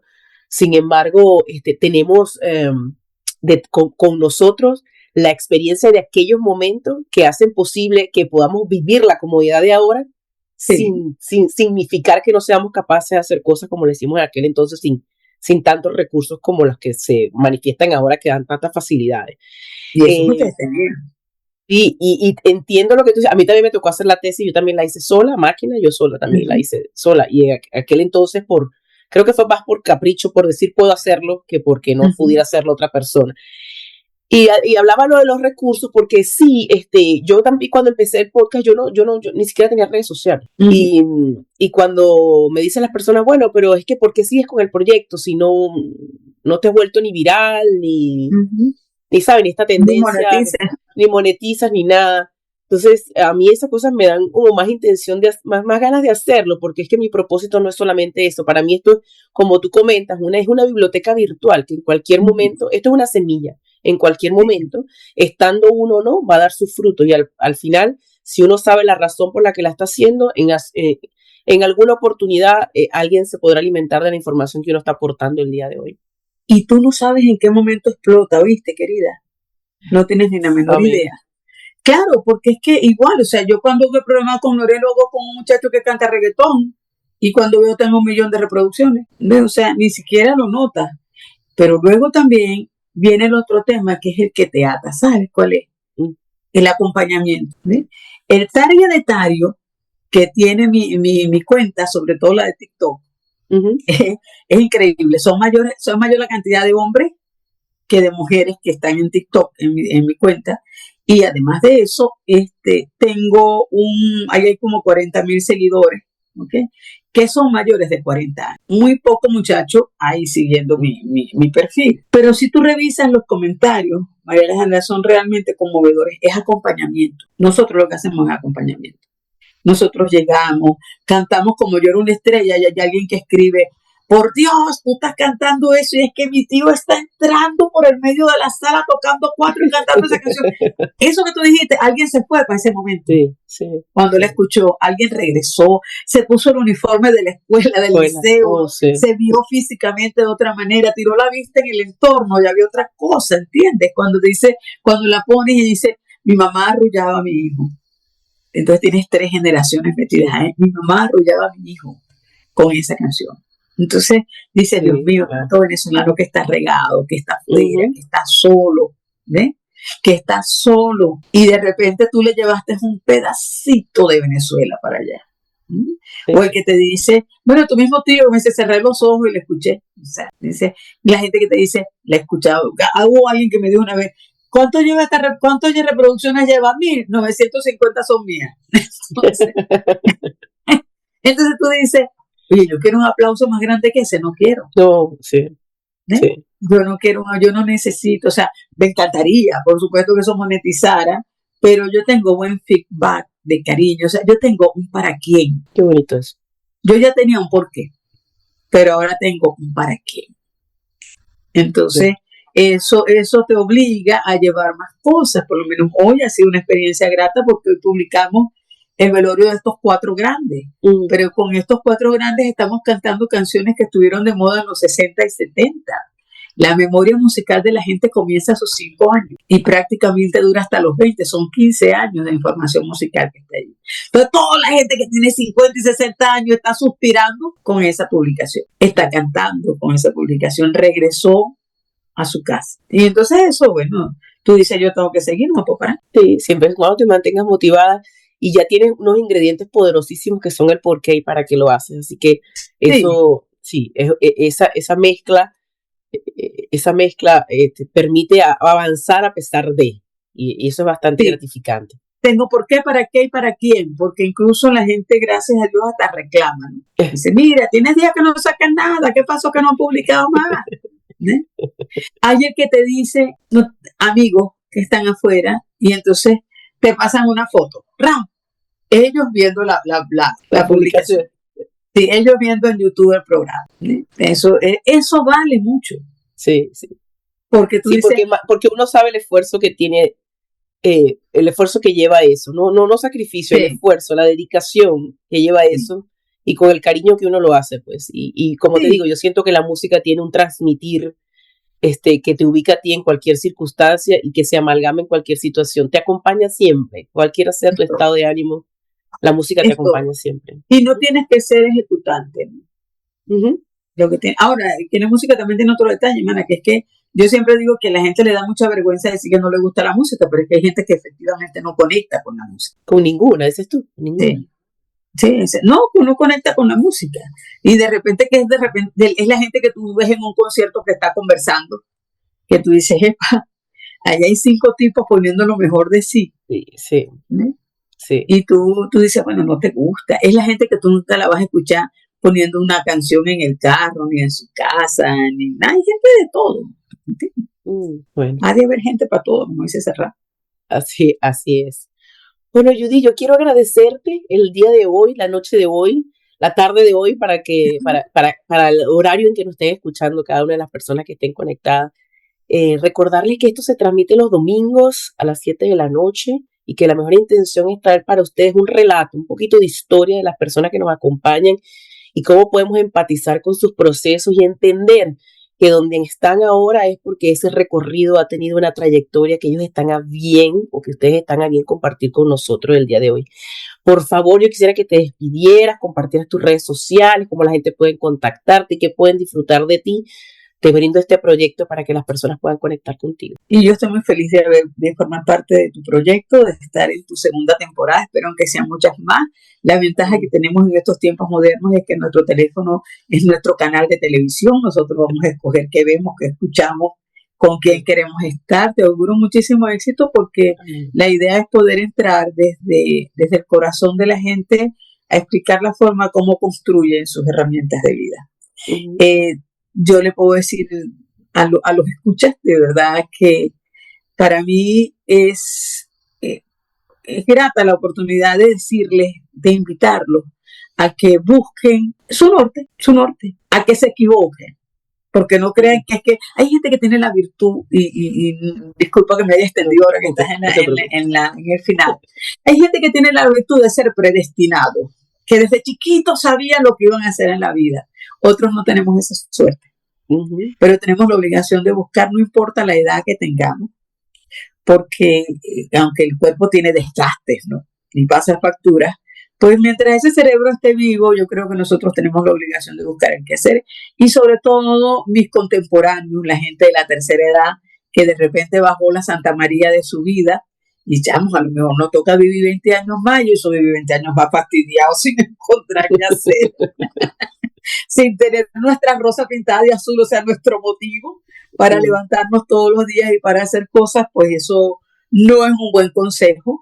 Les pido por favor que si algún día consiguen ese que hacer, no escuchen a nadie, no se detengan en los hijos que le van a tumbar los ánimos, no se detengan en los hermanos que a lo mejor están detenidos y le va a decir, ¿tú dónde inventaste eso? Ahora vas a venir con esta cosa. No, escúchense ustedes mismos, que el tiempo que nos quede por vivir sea divino, grato, que hay una razón espectacular para levantarnos todos los días, que cuando nos levantemos en la mañana digamos, hoy tengo que hacer esto y eso. La agenda siempre fue una actividad.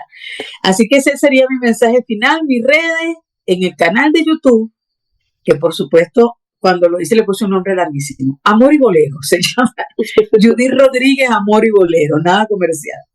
En mis redes, Rodríguez Judith, estoy en Instagram y en TikTok, Coloratura. Ok. De todas maneras, la descripción de cada una de tus redes sociales la vamos a dejar en la cajita de descripción para que las personas puedan conectar contigo y recordarles pues que estamos a bien conectar con ustedes todos los domingos a través de este proyecto Tu Podcast en Contraste, que yo soy Mariala y siempre es un placer poder ser recibido por ustedes cada espacio que tenemos la oportunidad y poder compartir pues conversaciones como esta que traen para ustedes un aporte y un poquito de herramientas para alimentar ese crecimiento personal y profesional. Un gusto y que pasen una feliz noche. Chao, chao. Bye.